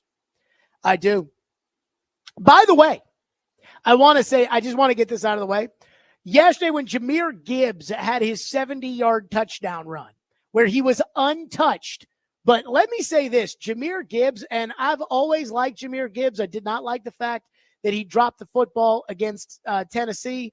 That would have ended the game for Alabama a couple of years ago. But other than that, Jahmyr Gibbs, I thought was a big-time player at Alabama. They picked him 12th. And at the time, we didn't even discuss Jahmyr Gibbs being taken 12th in the 2023 draft because we were too busy on our draft show reacting, me going crazy about the fact that the Titans took a freaking guard with the 11th overall pick. But the one thing I'll say about taking guys that are not premium players, that are not premium position players with premium picks, they better be stars. If you're going to use the 11th overall pick on a guard, he better be a star. He better go right to the Hall of Fame. If you use the 12th overall pick on a running back, he better be what Jahmyr Gibbs was yesterday. Handoff, give me a little bit of daylight, and I'm gone. And that's what he was yesterday. The Ravens, I think, are a team that highlight this as well as anybody. They've used first-round picks on a safety, Kyle Hamilton, and a center, Tyler Linderbaum, the last couple of years. Now, Linderbaum was a bit later in the first round, so that might have been when there weren't any first-round graded players. So, again, late in the first round, you could take a center or a guard. The 11th pick is not late in any draft. But I go back to Skoronski, and I go back to that pick, and I go back to Gibbs, the guy after him. Who got the better end of the stick? You or them? And here's where I think people are stupid. Because yesterday I tweeted out after Jahmyr Gibbs busted off that run, I said, and to think you took Peter Skoronski one pick before this guy. And people said, Jared, we didn't need a running back with the 11th pick. Jared, you couldn't. Are you thinking, what are you? That's not what I'm saying. I'm not saying they should have taken Jahmyr Gibbs. That's not what I was saying. What I was saying was when you pick that high, that's the kind of player you have to get. That's what the pick is worth. Again, the Ravens drafted Kyle Hamilton, I think pretty highly in the first round. Safety is not a premium position in the NFL, but Kyle Hamilton is a premium player. As in, he does more than an average safety. Jahmyr Gibbs, with his receiving ability, does more than an average running back, which is why they looked at it and said, we can use a 12th pick on this guy because he's going to produce enough for us. You took a guard. A guard who might suck. He might be fine, but he's certainly not going to be a superstar guard. He's certainly not going to go to the Hall of Fame. That was my point. And something the old man used to always say, he would say, if you draft for need, and again, I don't even know how drafting a guard is drafting for need. I mean, the Titans had needs everywhere. The Titans didn't have a left or right tackle, and they took a guard. But if you draft for need, the old man used to say, you'll play against better players. Is that it's easy to say, well, I don't need a running back, so I'm not going to take this running back, and then Indy one pick after you takes him and they get a better player. Well, again, you didn't need Jahmyr Gibbs, and I'm fine with you not picking Jahmyr Gibbs. I'm not saying they should pick Jahmyr Gibbs. I'm saying those are the players you have to play against, and in comparison, Skoronski is the player you have, and that's bad. That is the point I was trying to make over the Jahmyr Gibbs touchdown run and saying, oh my God, they took Skoronski ahead. One pick. And this is why, again, I don't want the bozo parade to come back. Vrabel made all those picks. Jared? Yeah, sure. That's why Rand got defensive at the podium about him afterwards and not Vrabel. One texter says Sam Laporta was the pick after Levis. You know, with Levis, again, I'm not going to criticize the Levis pick. No, I'm not going to let the people that pick Levis pick the next quarterback. But I'm not going to criticize the Levis pick. Because when it comes to the Levis pick, you know, that is, Levis had first-round talent. And probably still does. And by the way, is anybody watching Malik play right now at Green Bay? Maybe you're the problem. Maybe the quarterbacks aren't the problem, and you're the problem. If Malik was third, and again, the Titans said Mason Rudolph very clearly beat him out, and then Malik goes in every game for Green Bay and finds a way to win it. Maybe you're the problem. Maybe the quarterbacks aren't necessarily. But again, I don't criticize Levis' pick because I get it. I saw the talent, and I recognized that the talent was real, and you're taking him in the second round. Now, when you take a quarterback that high, you are hitching your wagon to that quarterback, and that's a fact. If I was a general manager, I might be getting fired right now because I loved Anthony Richardson. And apparently, and I didn't watch the game, but apparently Anthony Richardson took himself out for a sub, which I've never heard of before, a quarterback taking themselves out for a sub. But as far as the Levis, I don't have a problem with that, even though Sam Laporta was after that, and Sam Laporta's a pretty bad dude. By the way, I had somebody tweet me today talking about if I was GM. They're like, you would have taken Brock Bowers, swing and a miss. And I had to tweet the guy back. I said, Brock Bowers, and if you remember when the Titans were on the clock, I was like, take Bowers. And I really got talked into that by Mark Dominic, you know, the former general manager of the Buccaneers, a good friend of mine, you know, Sirius XM. And I got talked into it by Dominic. Let me say this. Brock Bowers leads the NFL in receptions. Not leads rookies in receptions. He leads the entire NFL in interceptions. Might be pretty good. 615-737-1025. I know football's all about action. We talk. And then we play. And whatever's talked about doesn't matter as much as whatever happens when we play. I get it. But at some point, I do wonder, when do words matter? And do they matter for this group? We'll get to that next. Stillman and Company on 102.5 The Game.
Stillman and Company, 102.5, 106.3 The Game, streaming live on Twitter, Twitch, YouTube, and Facebook live from the Busy Bee Plumbing, Heating, and Air Conditioning Game Nashville studios. Titans Monday, Titans losers, 52-14. And again, let me reset my opening thought, which was I think this is a good thing it happened.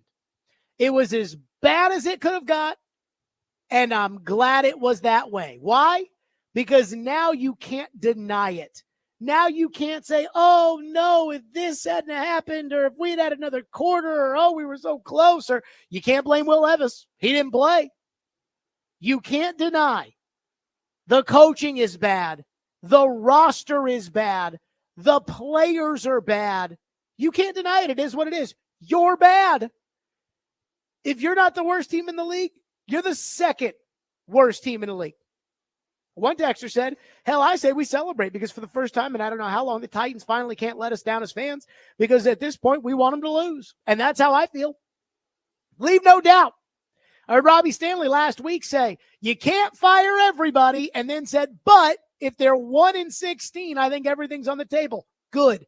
Go be 1-16. Because that's what this team needs. But I do wonder this. After the game yesterday, Rand Carthon told the Tennessean, quote, this is his message for fans, by the way, so this is for you. Quote, my message for the fans would be just stay with us. We understand your frustration. We're frustrated too, but we're working diligently every day to get the next one. And that's what we're going to do. For us to come in here and have to flip the roster the way we have to get it to a competitive point and not be able to see the W's in the win column, we understand. We understand the fan base's frustration, but I promise you, we're working as hard as we can to fix it and get it right. For us to have to flip the roster to get it to a competitive standpoint, did anybody watch the game yesterday? That's not competitive. When Rand Carthon took over, the Titans were a ref's review away from making the playoffs. That's competitive. 52-14 with no points being scored. You gave up 52 points in 3 quarters and they called the dogs off. That's not competitive. But again, his message to the fans is stay with us. Believe in us. So I have to ask, why? Why believe in this group? Why believe in what they're trying to tell you? Because at the beginning of the year, at the beginning of this process, when they hired Brian Callahan, when they fired Big Bad Mike Vrabel, we were told this was going to be a good team. Before the season, we were told this was going to be a good team by the people that are saying, fans, stay with us, trust us, believe us. They were saying the team was going to be good. In fact, here's Rand during the offseason talking about what they think they did in free agency. It's funny, before we came out, AJ Highsmith and I were in, my office, and I'm straightening up my desk because my wife is coming to practice today. So Lord knows I got to have it clean before she comes in. Yeah. And I was looking at the sheet that the offensive staff had broke down in terms of our needs going into the offseason. And, we could, I'll show you guys later, but we literally checked every single box. Wow. From what we felt like we needed in starters to the furthest backup, and we were able to hit every single one of those. So, and that's what we really set out to do. Really set out to, wasn't necessarily like, hey, we got to flip this roster, but it was like, let's fill these holes and these needs that we have. We hit every box. We checked every box. They don't have a right tackle. Also, coaching. This was Rand Carthon on Buzzing with the Boys during the offseason. The coaching that's left you with a staff that can't get the play calls in time, that throws it 4 times from the 1-yard line, that has a special teams coach, doesn't know the rules. Once they finally figure out how to get punched from being blocked, then they allow Khalif Raymond to almost set an NFL record. Here's what Rand Carthon said in the offseason about the coaching staff. And the one thing that stood out with Cali was he had a depth chart of coaches. And I'm not saying when I say a depth chart, and he literally had a 3 deep, but it wasn't just like, all right, I want this guy. And if I can't get this guy, then this guy's the backup. And if I can't get him, then this. No, he had, these are 3 tier 1. Here's 3 tier 2. Here's 3 tier 3. And he had that for every single position. And so you knew looking at that, like this guy's put a lot of thought process into this, and he's well thought out, he's well researched. And I can say, because I was looking at it the other day, like we legitimately got number one on every one of his positions. Colt Anderson, number one. Great. Guy with no experience. That was your number. Okay. Then what about Chad Brinker? Because he's a co-conspirator here. They're not just putting this on Rand. This was Chad Brinker at the Senior Bowl talking about, hey, fans, we are going to need you to be patient, but we're going to win immediately. I mean, it's going to take some time, and we're going to work really hard. And, you just never know where this can go. But we understand that there needs to be a little patience involved in building a roster. It's going to be, focused, methodical approach where we're trying to get first downs before we get touchdowns. But maybe our quarterback develops into one of the great young stars of our league. You just never know what can happen. And at the end of the day, Rand and I talk about this all the time. When you come into an organization, you identify what needs to be fixed. You hire the best before anybody else does, and you develop an obsession with winning immediately. That's what we get paid to do, is to win. So that's there's no, as we approach this season, we're doing everything we can to assemble a roster to allow us to compete at the highest level. I mean, he might as well have said, instead of win immediately, he might as well have said lose immediately. You develop an obsession with winning immediately, and that is what we are paid to do. We are paid to win. The reality, they have developed an obsession with losing immediately. And since I assume they're still getting paid, they are getting paid to lose, because that's what they've done. They've made the team worse. They are losing more. Obsession with winning and win immediately. Then how about this? Hey, how about this one about, again, when it comes to what they're doing with the players, Rand Carthon is so bright. I'll tell you, the relationships, we are going to get this. We're going to get the players involved. We're going to make these decisions. This is Chad Brinker again. Okay, forget about that one, whatever. Then Brian Callahan on the expectations on Bussin' with the Boys, when asked, hey, how good are the boys going to be? This is what Brian Callahan had to say.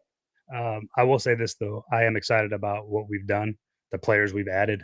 I think they're all, we added with Calvin Ridley and Tyler Boyd and D-Hop coming back, and Tony Pollard mixing him with Tajay Spears, and you get a chance to draft J.C. Latham, and you got year 2 for Peter Skoronski, and now you go sign Lloyd Cushenberry at the center. Like, I feel like there's some really exciting pieces that, if we can put it all together, I think we have a chance. And obviously, I believe in Will Levis. It's a large reason why I took the job, is that I think he's capable of being a really good player, and he has not disappointed so far in the offseason program. He's fantastic.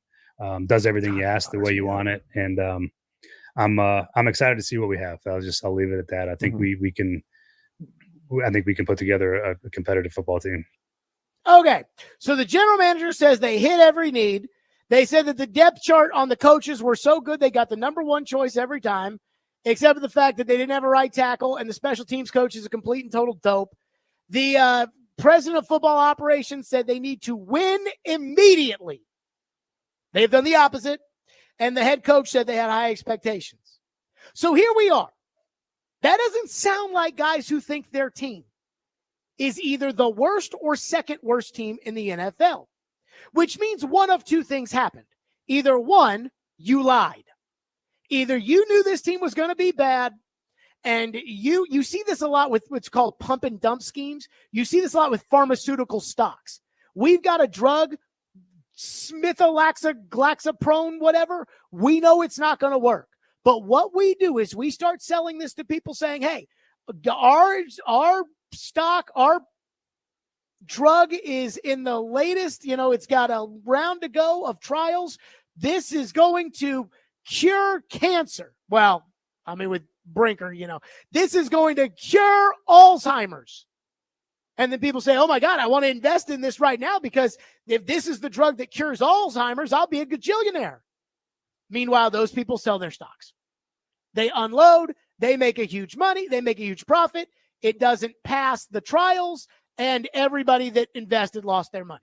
That's what, so either they lied about the team and they knew it was going to be bad and they knew they didn't have a right tackle and they knew they weren't going to be good, but Amy had said, hey, I want to sell PSLs this summer and I want fans to buy tickets, and so we're going to lie.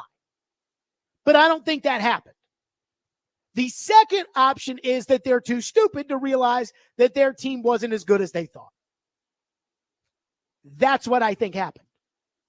So when you spent the entire offseason telling your fans and over-promising and hyping things, I say, well, win immediately, and talking about all the offseason acquisitions and being better than everybody thinks and checking every box, and then you're terrible, why should we as fans stay with you? You say, again, Rand Carthon, quote, we understand your frustration. We're frustrated too. The difference, though, between you and us is that it's your job to do something about it. It's not my job to fix the right tackle position, though I would do it if I was the GM. So you go back to the words. At what point in all of this do the words matter? When do the words matter? Sometimes people will say, well, Jared, what do you expect them to say? And there are easier ways to massage, hey, this is going to be a rough go of it. Nobody likes to say it, but there is an easier way to do that. But I keep asking, when do the words matter? Because if we're supposed to forget about the words or say it doesn't matter or whatever, then how can we trust that these are the guys that are going to know how to fix something that they've made worse when, again, they kept telling everybody that they were making it better? And my answer to that would be, we can't, because they don't know how to make it better. They just know how to tell you it's going to be better. And that's the problem. That's the problem. That's the problem with the Titans. It's all talk and no chalk. And then when things go bad, they just say the ball didn't bounce their way. 615-737-1025 on Stillman and Company. Again, 615-737-1025. And now we got to talk about Amy. Again, I think Amy sat there yesterday at the game.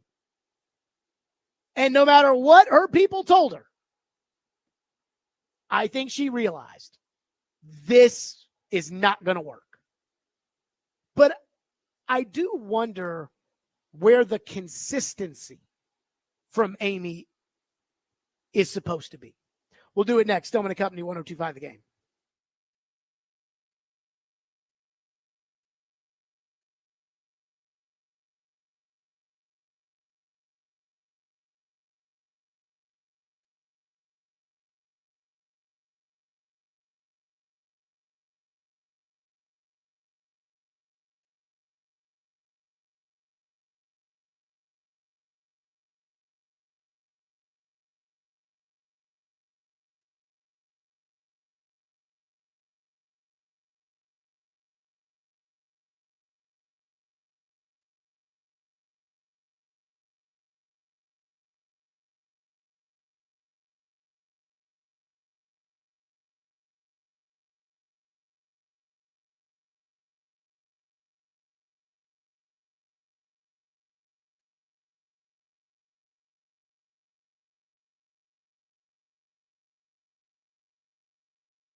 three things that I gained from that conversation with her, and that was she wanted clarity in her structure of the organization. She wanted consistency in performance, and she wanted stability in the organization. The successful organizations in the National Football League over the last 20 or 30 years has stability at the top. Well, that comes with winning. But consistency in the performance, not only on the field, but off the field, philosophically, our processes and our systems, we want to be a draft and develop franchise. That's how we like to approach that. But she also, was kind enough to allow us to go out and spend some money in free agency. I think we have about $282 million committed in cash this year.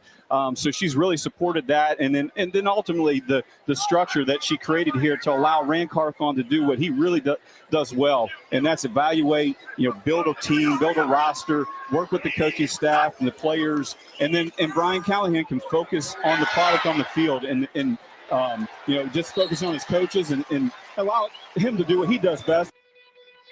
Amy just wants structure. She wants stability. She wants Rand Carthon to do what he does best, evaluate the players, Callahan to coach. That's what she wants. That was Chad Brinker at the beginning of the year. Again, the beginning of the year with all of the empty promises that now as we sit before Halloween, we know are all fugazi. Every last one of them. And so I've been thinking about something. Floyd used to say to me all the time, he'd say, all we're asking for is consistency. That's all we're asking for. And so I got to ask a question about Amy specifically, which goes back to 2 years ago. Again, we talk about, hey, Amy makes decisions and she put her foot down, and Amy wants an organization that is stable and is built over the long haul and is right. But Amy also told Diana Rossini that she was keeping Mike Vrabel and wanted him to be their Mike Tomlin or their John Harbaugh, and then fired him 6 weeks later. Amy gave John Robinson and Mike Vrabel contract extensions and fired John Robinson less than a year later.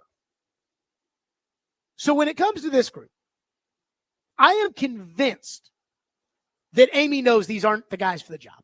Convinced. Because I don't know how you couldn't be. Especially if they spent $230 million of your dollars.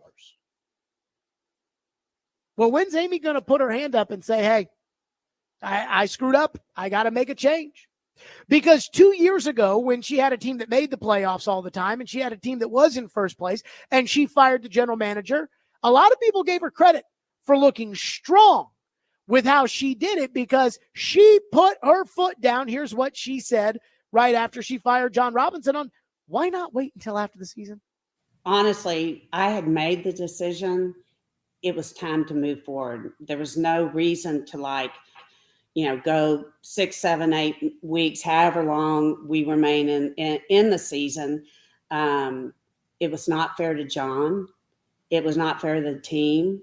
It just seemed the right thing. It gives us plenty of opportunity now to identify future candidates that we're going to interview, to get to know watch the internal candidates.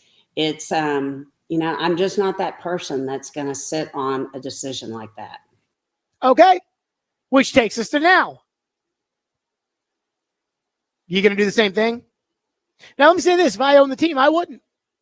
If I own the team, I'd have fired Rand today for that ball didn't bounce our way comment. But I'd keep Brinker and Callahan until the end of the year, and then I'd move on. But I'm not Amy.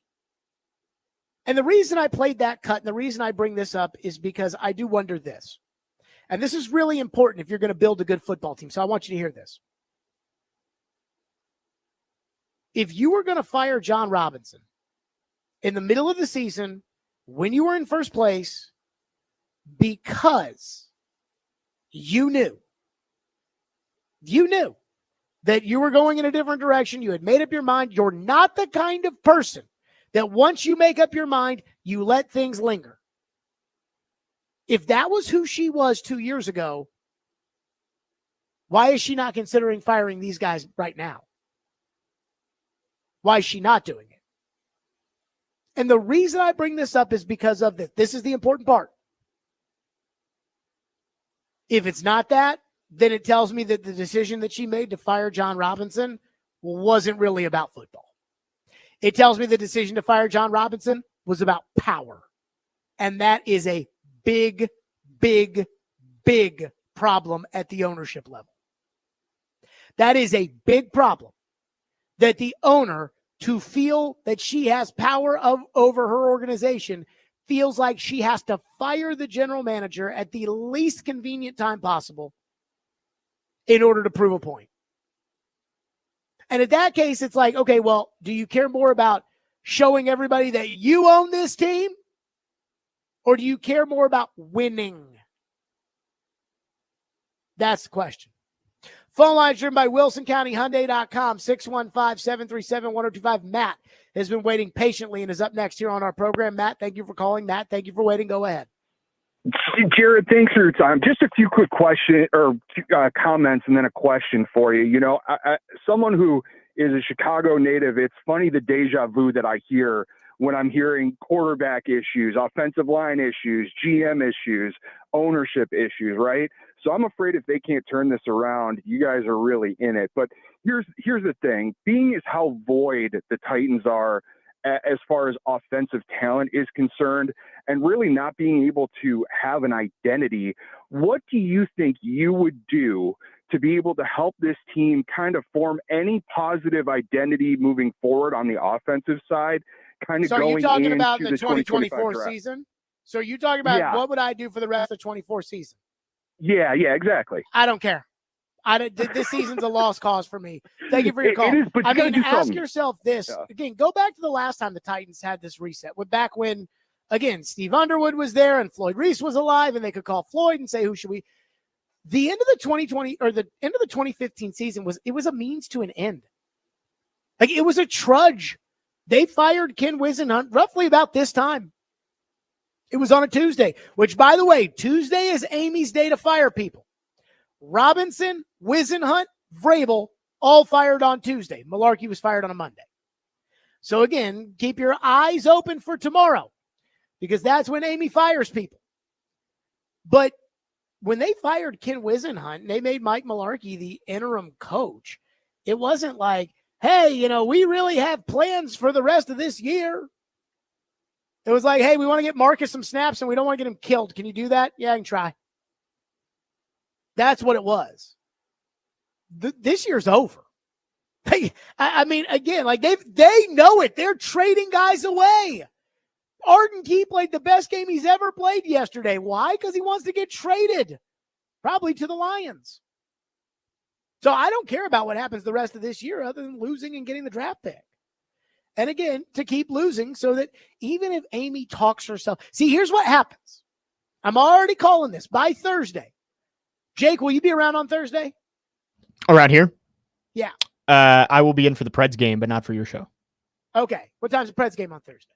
I believe it's 6 o'clock pregame. That looks right. Yeah, it's a home game on Halloween. Yep. So if you'll be around while I'm still on the air. Yeah, that's true. Okay. Here's the prediction I'm making by Thursday, because this happens every week. On Monday, Sunday, the games are so painfully embarrassing to watch that fans are outraged. And Kevin Dyson is having every Sunday afternoon to batten down the hatches and come up with the most rose-colored glasses bullcrappery you can think of. I mean, I'll be honest with you. And Derek said some things I don't necessarily like, but like Derek, he'll call it how he sees it. He was calling out Brian Callahan today. There is nobody that pumps more sunshine than Kevin Dyson. I almost feel like Kevin Dyson's kind of a liar. Like, I don't think he can believe the things he said. I really mean that. It's that bad. Either that or the Titans just had the most positive wide receiver room in the 90s. I'm just saying. But every Sunday, the Titans play, they get embarrassed, and then Kevin Dyson tries to put lipstick on the pig. On Monday, everybody is furious and angry and demanding answers, and they're mad at the coach, and they're mad at the quarterback, and today they're mad at the GM. And then as we go throughout the week, it starts to peter out a little bit. It starts to all of a sudden be, well, it's not that bad here, and it's not that bad there, and it's not that. And then by Thursday, people have convinced themselves the Titans are actually heading in the right direction. Then they play again on Sunday. Then they get mad, and the same thing happens all over again. Now, this might be a little different because it's New England, and they're terrible. Who knows? but it does kind of feel like that's where we're headed every week. And today's Monday, so people are mad today. But I'm telling you, where you actually sit, this season is over. And so all that matters is how many games do you lose and what pick do you get? The quarterback won't be back next year. A lot of the players won't be back next year. Personally, I'd have to say it's probably more likely than not that the coach won't be back next year. But as far as what would you do, Jared, as far as building an identity, I'm not there because it doesn't matter. These are all meaningless games. These are basically preseason games, spring training, whatever you want to. These games are meaningless. These games do not matter the rest of the season. Period. 615-737-1025. There's one thing everybody wants to talk about. Everybody wants it. I just can't get there yet. We'll get to that. Stillman Company, 1025 The Game.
Ryan Stonehouse, excellent punter.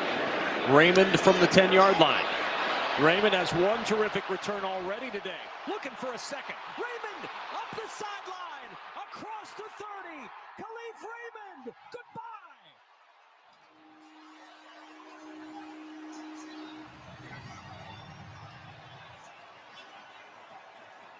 His second career punt return for a touchdown. This one goes 90 yards. This is unbelievable. Watch Khalif Raymond get north and south. He catches it there. There's the first cut right there. Now look at the blocking. Watch everybody pick up. You've got a spot right there. Just a tremendous job by everybody recognizing the ability of Khalif Raymond in that situation, but a great job by him getting north and south after he makes that first player miss. Khalif Raymond lighting it up. And I love, too, how they're like, wow, this is unbelievable. Unbelievable, huh? And how bad the Titans special teams was yesterday. By the way, when I got to the press conference, they always do, the way they do it on Mondays is there are two players that go. And so at, 11 o'clock, there's always an offense or a defense, an offensive or defensive player that speaks to the media. And I don't care about what the players have to say. Today it was Peter Skoronski and Jack Gibbons. But I did sit down at the end of Gibbons, and there was a part of me that wanted to be like, Jack, how much do you think back to week one when you allowed the punt block that allowed Chicago to get back into the game? And do you feel like you've cost this team the season? And I didn't say that, but I was thinking it. And then TD said to me today, he's like, why'd you say it? I was like, I don't know. I guess because I don't care that much. But, I mean, everybody's got a hand in why this team sucks so bad.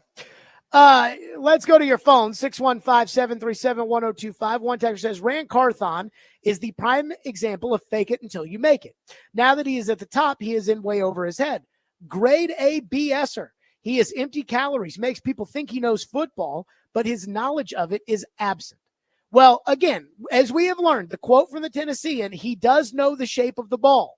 When he says that the ball is not round and thus the ball is not bouncing their way, he does know that it's round or that it's not round.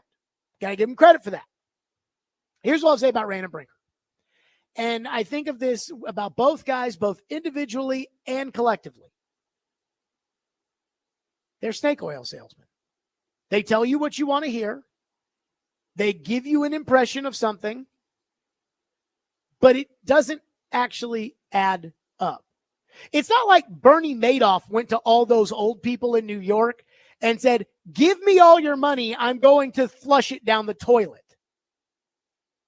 No, he went to them and said, look at these unbelievable returns that I get by investing.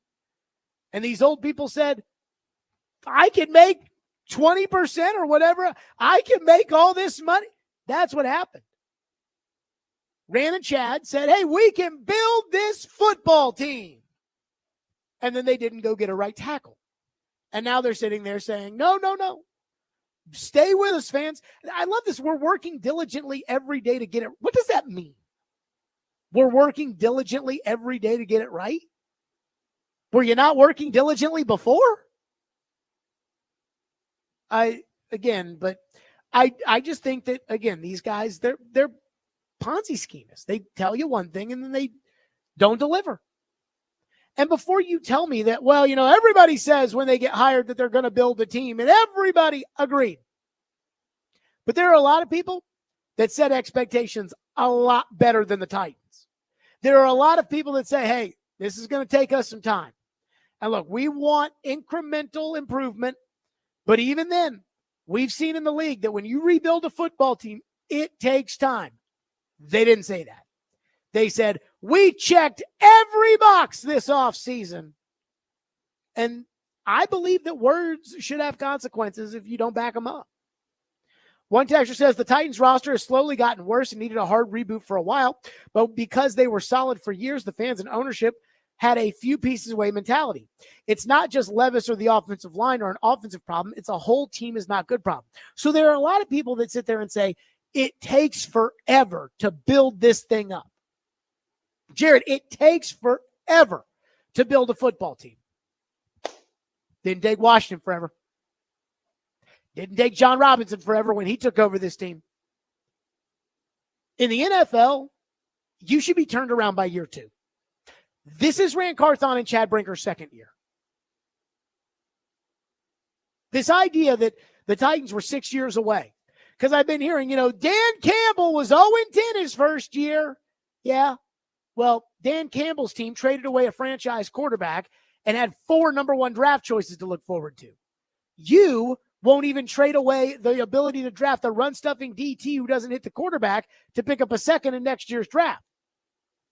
The only first rounder you look forward to is your own. You're not the Lions, dog. And I didn't cover those teams, but I guarantee you there was talk about, hey, this is going to be a while and we're rebuilding and we're this and we're that. I guarantee it. 615-737-1025. I did say we're going to be positive today. And the positive that I have is that I believe that yesterday was the day where everybody realized Carthon, Brinker, Callahan, the collaborate, it's not going to work. It's not going to work. That was the first positive thing. There is a second positive thing about yesterday that I do want to address, and then we are right back to your phones here on the program. Stillman Co, 1025 The Game.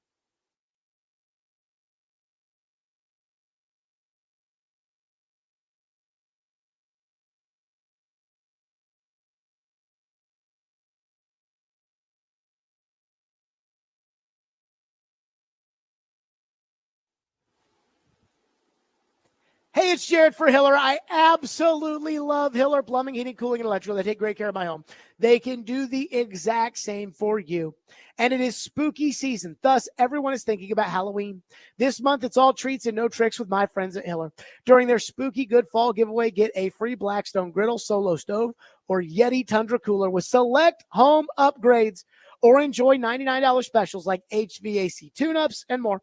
Visit happyhiller.com today for the details. And again, that's Hiller Plumbing, Heating, Cooling, and Electrical. They take great care of my home. They can do the same for you. Proud supporters of the Preds, the Vols, and Vandy. Hiller, call the Happy Face Truck today.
Stillman and Company, 102.5. I know the Titans stink, and I know that we're, again, people are mad about the special teams coach, and I'm telling you, to me, it's not a special teams coach thing.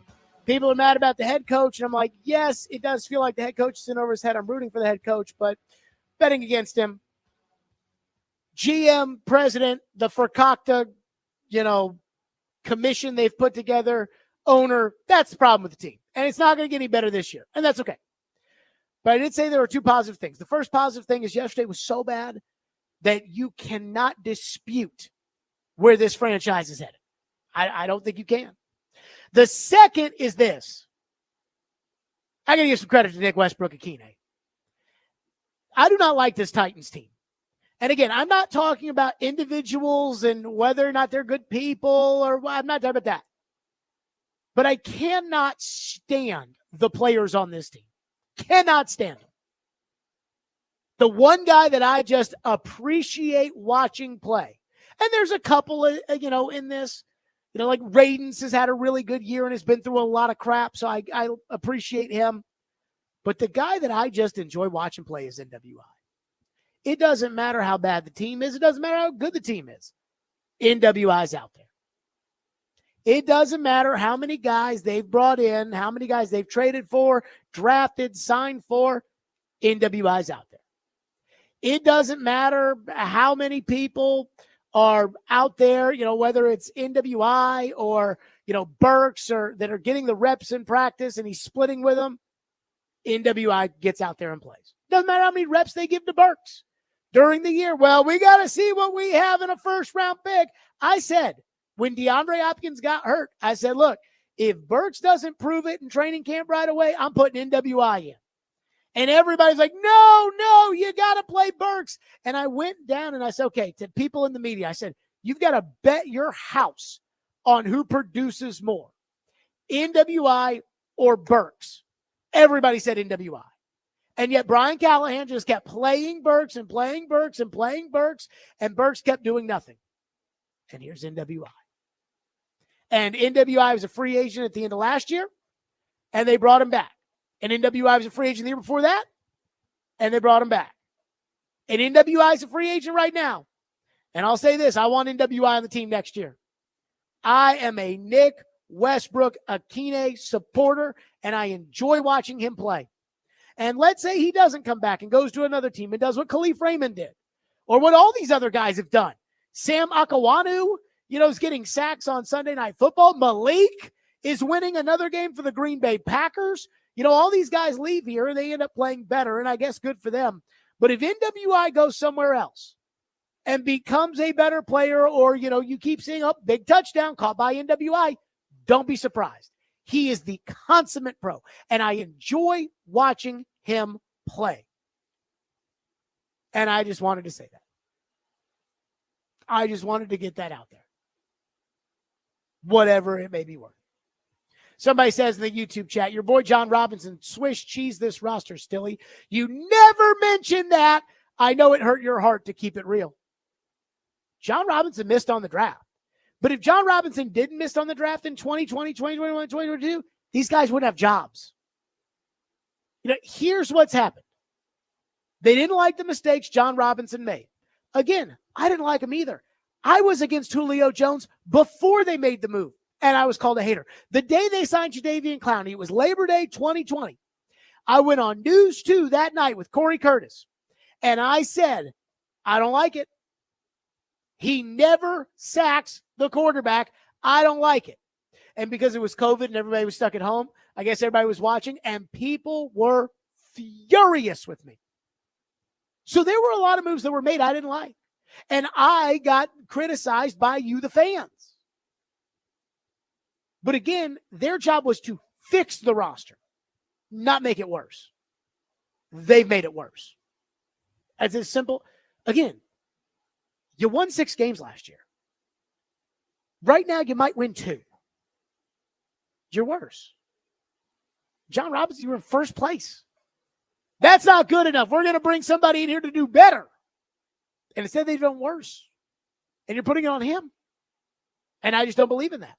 I believe that if your rationale is he's got to get out the door right now, we cannot even let him finish the season. We can't even, if that's your rationale, then the guys you hire need to be held to that standard. And they have not lived up to it. Sorry. Like, that's just how it goes in the NFL. Jonathan is up next here on our program. Jonathan, thank you for calling. Thank you for waiting. Go ahead, Jonathan. Hey, Jared, love your show. I wish there was more talk about the organization. I'm in business, love sports, and this organization is a colossal failure in leadership. And I think until there's a different controlling owner, none of this is going to change. These people that she's bringing in, they're executing her short-term strategy. Colossal failure. If that's one thing that this season has shown us, it's that. This is like whack-a-mole. She makes one thing here, and that's another problem there. And something else bigger has to change. So what do you make, though, about the fact that when she was controlling owner between the years of 2016 and 2022, this team was a relatively successful franchise, won 61% of its games and made the playoffs 4 times? Yeah, and then it led to short-term decisions that it was a huge setback. Right, but I'm talking about if she's capable of doing that in the past, why are you so quick to rule out that she's capable of doing it again? I think you have to look at where we are now. The past is the past, and she's made bad decisions moving forward. Terrible, terrible decisions moving forward. So, yeah, you could look at the past, but what good is that doing us now and the future? So I'm going to tell you what it does. Thank you for your call, Jonathan. Here's what I'll tell you it does. It tells you that if they get the right football people in here and she stays out of it, you can win. You can win with her as the owner. If you get the right football people in here and she stays out of it, that's what it means. That's what that tells us. But I would say that we definitely talk a lot about the organization. And look, Bert Nihill's the CEO of the team. Now, he never talks to the media outside of stadium stuff, and I think he wants to be viewed as a business guy and not a football guy. And at some point, if she's not going to talk to the press, he's going to have to. When they fired Vrabel, if she didn't want to speak, he should have. But, he goes on the other station and says things like, we thought we got the Brian Callahan hire right, but now we know we crushed it. And we see the special teams we saw yesterday. It's kind of hard to believe that guy knows if the ball's pumped or stuffed. And for the record, I don't think he does know if the ball's pumped or stuffed. So I don't want him and those people making these decisions anymore. 0. I know it's probably not likely to happen, but I do think that not having Steve Underwood has hurt this franchise. 615-737-1025. Coming up next, a suggestion was made yesterday. It wasn't made by me, but it was made that I'm dead serious. I am dead serious with what I'm about to say. We'll do it next. Stillman Co. 1025 The Game.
Stillman & Company, 102.5, 106 through the game, streaming live on Twitter, Twitch, YouTube, and Facebook live from the Busy Bee Plumbing, Heating, and Air Conditioning Game National Studios on a Titans Monday. And this is one of the most depressing Titans Mondays we've had. Although it shouldn't be. You know, they lost 52-12. That's bad.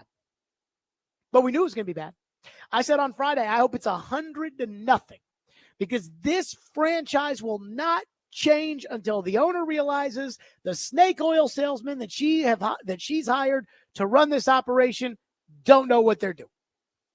And I think we're getting there. And again, I think when I hear Robbie Stanley say, well, I don't think they should blow it up, assuming they go 5-12, but then saying, but if they go 2-15, I think everything's on the table. I'm like, please go 2-15. So yesterday, somebody tweeted TD and said I should be GM. And TD's response, TD did have a response, and quite frankly, I got to be honest with you, it did make me chuckle. Like, I did laugh out loud when I saw it. TD said, quote, man, times must be really bad. This Titans performance has a fan calling for local radio host Jared Stillman to be the next GM. Sheesh. I saw that in the For You tab, and I thought it was pretty funny. But let me say this, and I mean this with complete certainty. Strap me up to a polygraph right now, and I will pass. For the crowd out there that says, Jared Stillman says things he doesn't believe. I love how Kaharski says that. Like, he said things he didn't believe. You mean I thought they did have a right tackle going into the season, and I just made that up? But I would pass a polygraph on this front. I think I could run the Titans better than Rand Carthon and Chad Brinker have run it. I really do. I'm not sitting here campaigning for the job because I don't think I should be the general manager of the Titans. I'm not a football guy. I can't do what these guys should be able to do, where they can look at the size of a defensive tackle's butt and tell you, oh, no, he's a 3 technique, and or look at a guy, you know, a right guard and see his hand placement. And I can't tell you that. I can't. So I don't consider myself somebody who knows ball. I don't think Nick Saban's coming up to me asking me what I think of the scheme. So I understand that. But I do know that if I did talk my way into a GM job, the way that it does feel like Rand Carthon and Chad Brinker have talked themselves into their jobs, I think I could do a better job. I think I could do a better job than have the worst team in the NFL. Because I'm smart enough to know what I don't know. I would immediately hire an older, experienced, former GM type of guy to lean on. And I'd lean on people that do know football and that I know football. And I know how to spot somebody who knows football. Why? Because I know bullcrap. That's why I was so quick to jump on Rand and jump on Chad Brinker. You know, again, Chad Brinker got elevated into that president position that nobody explained what he did. And there were conflicting reports as to who was in charge and who reported to whom. And then all of a sudden I heard him do an hour-long podcast with Mike Keith. And I'm like, holy crap, this guy's a snake oil salesman. We played the cuts. People that are smart enough to critically think were like, whoa, seems like a whole bunch of bull crap. And it was. So I know how to spot that right away. So I'd lean on people that I know football. And then I do what this group absolutely cannot do. I'd hold people accountable. If I see something I don't like, there would be a meeting in the office that day. In all of my relationships in life, when I was younger, I used to avoid conflict. Like the direct kind of conflict, I used to avoid it.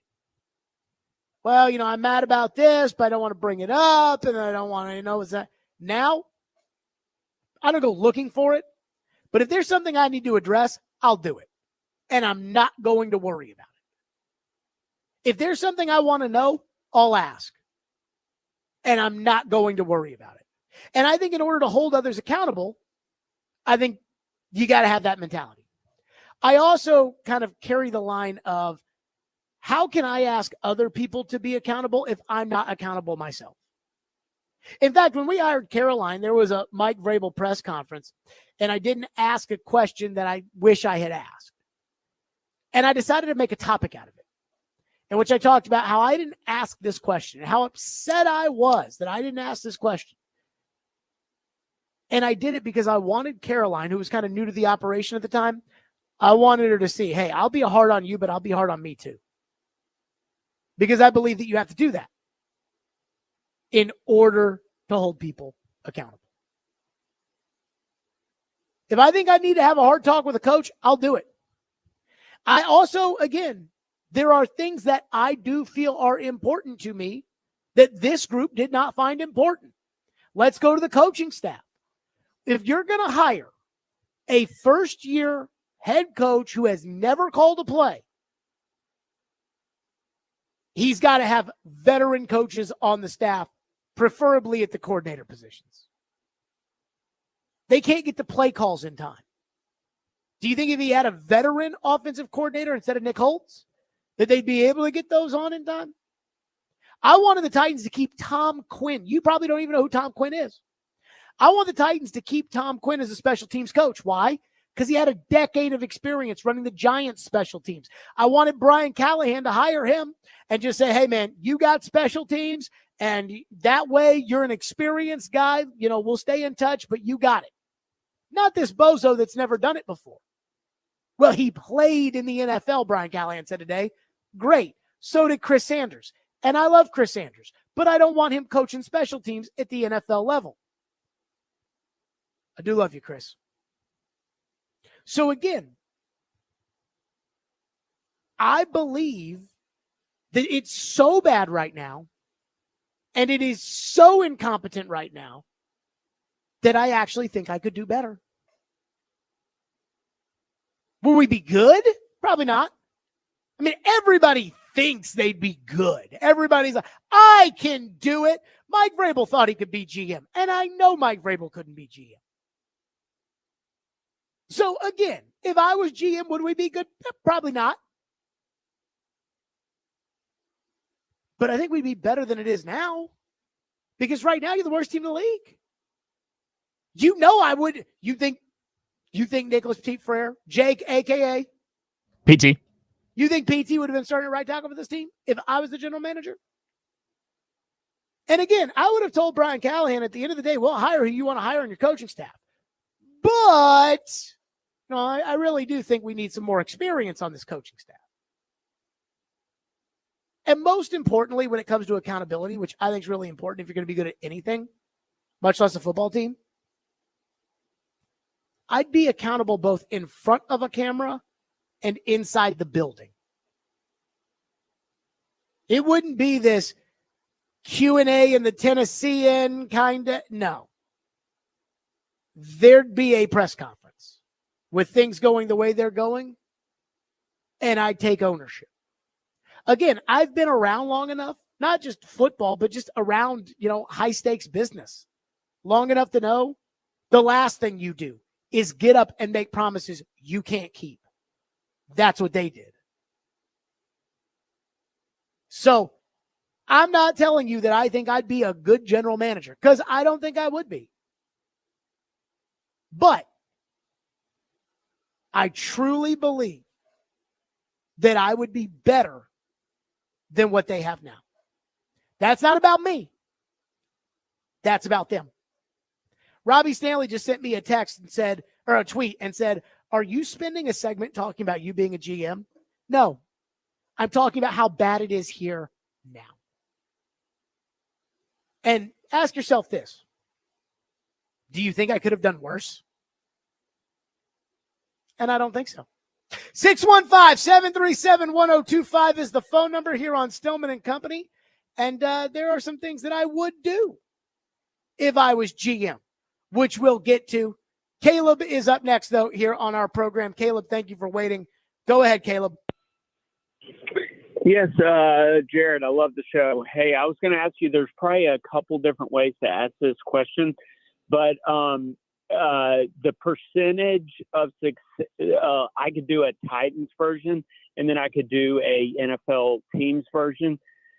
Percentage success a football team has with the GM and the head coach. Now, I heard a previous segment from you. Dude, just get to it, Caleb. Come on. So with the Titans, what percentage is the GM? What percentage is the head coach? And then on other NFL teams, what is the percentage of success? I think the head coach is the GM on like 6 teams in the NFL. Thank you for your call. And those teams seem to be pretty good. And then some of them are, Sean Payton right now in Denver, who I don't think is very good. 615-737-1025. Stillman & Company, 1025 The Game.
Rand, you said when at the draft or when you were introduced that your number one thing was to serve Mike. Given today's developments, did you fail at that? I don't think we failed. I just think, one of the things Mike's always says is that the ball isn't round, so you don't know how it's going to bounce. And I don't think the ball bounced our way. We had 7 one-score losses this year, so we were in games. Just the ball didn't bounce our way. I wouldn't consider it a failure, but by no means, were we happy with the results. And that's just something we've talked about, privately and as a group over the last couple months of, how do we get this thing right and how do we get this thing, in the right direction. So I wouldn't call it a failure, but it's definitely not up to the standard. That was Rand Carthon after they fired Mike Vrabel saying, no, the problem is the ball didn't bounce our way. We made fun of that ad nauseum when he said that, saying like, yo, you can't say that. This is the NFL. Like, that's so incredibly disingenuous. And then yesterday ran to Nick Suss in the Tennessee question, looking at what's happened in the first 7 games and building for the last 10, what do you expect from the season, having seen what you've seen? Rand's answer, quote, I expect our guys to continue to play hard, which is what they do. The ball's not round. You don't know which way it's going to bounce sometimes. It's those couple of opportunities we've had in a game where we jar the ball loose, but it bounces right back to them. And then on the other side of us, it gets away. So you can't predict which way the ball is going to bounce. So you've got to continue to fight until the ball bounces our way. So we got a poll out on Twitter at Jared Stillman. The question is, who would be a better general manager of the Titans? Rand Carthon / Chad Brinker, Jared Stillman. Right now we are at 50-50, though I literally just put it out there and we've got 42 votes in. So again, hold on. We've got an updated total. 54% Jared Stillman. Guys, it can't be worse.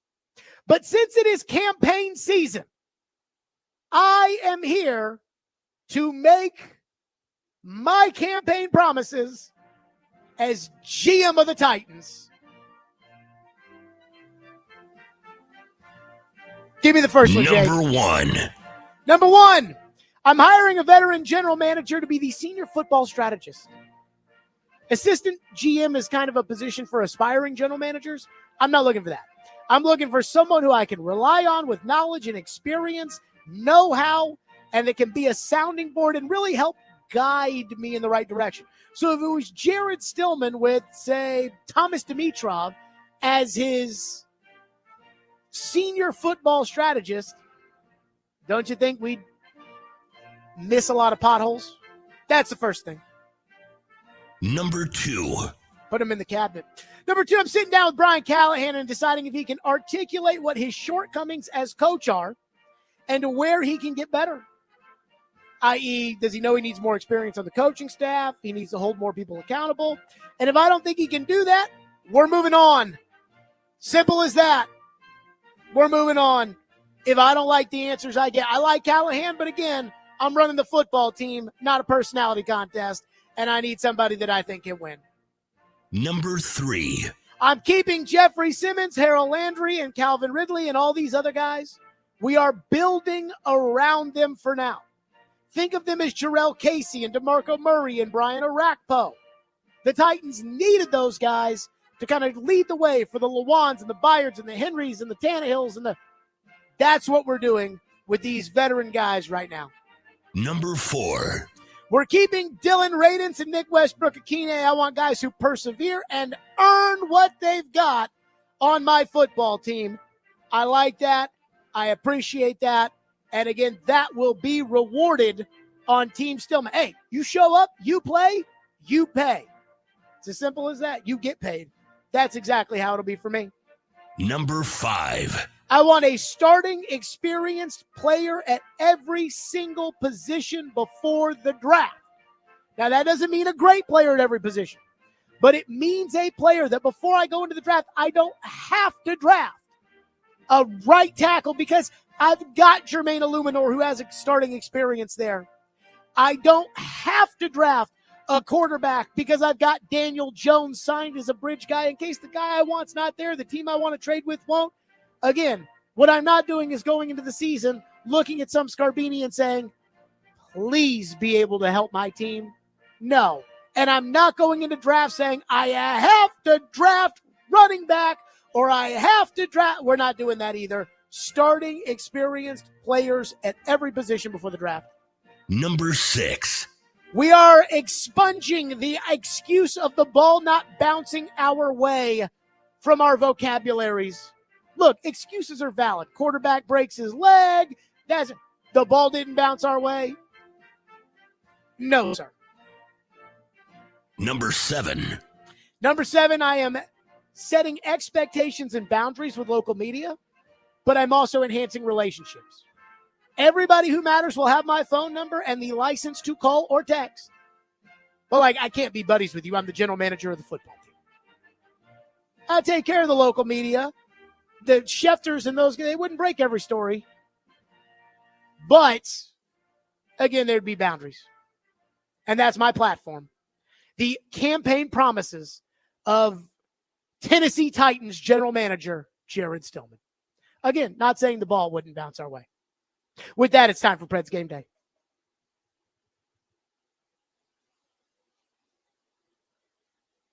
Or not. It's hockey night in Smashville. Walk over to Yossi. Here's one-timer, he scores! Bringing you the keys to victory and the latest storylines surrounding the Nashville Predators. This is Predators Game Day, now on Stillman Company. Predators Game Day presented by TJ Anderson Homes and Benchmark Realty, online at tjandersonhomes.com. That's my realtor, TJ Anderson. Get your house seen, heard, and sold. Predators tonight. 6:30 Eastern. 6:30 right here, 102.5 The Game. Predators and Tampa, the Steven Stamkos return. Again, Predators Game Day, TJ Anderson Homes and Benchmark Realty, online at tjandersonhomes.com. Robbie Stanley has the pregame next. It's 102.5, 106 for The Game.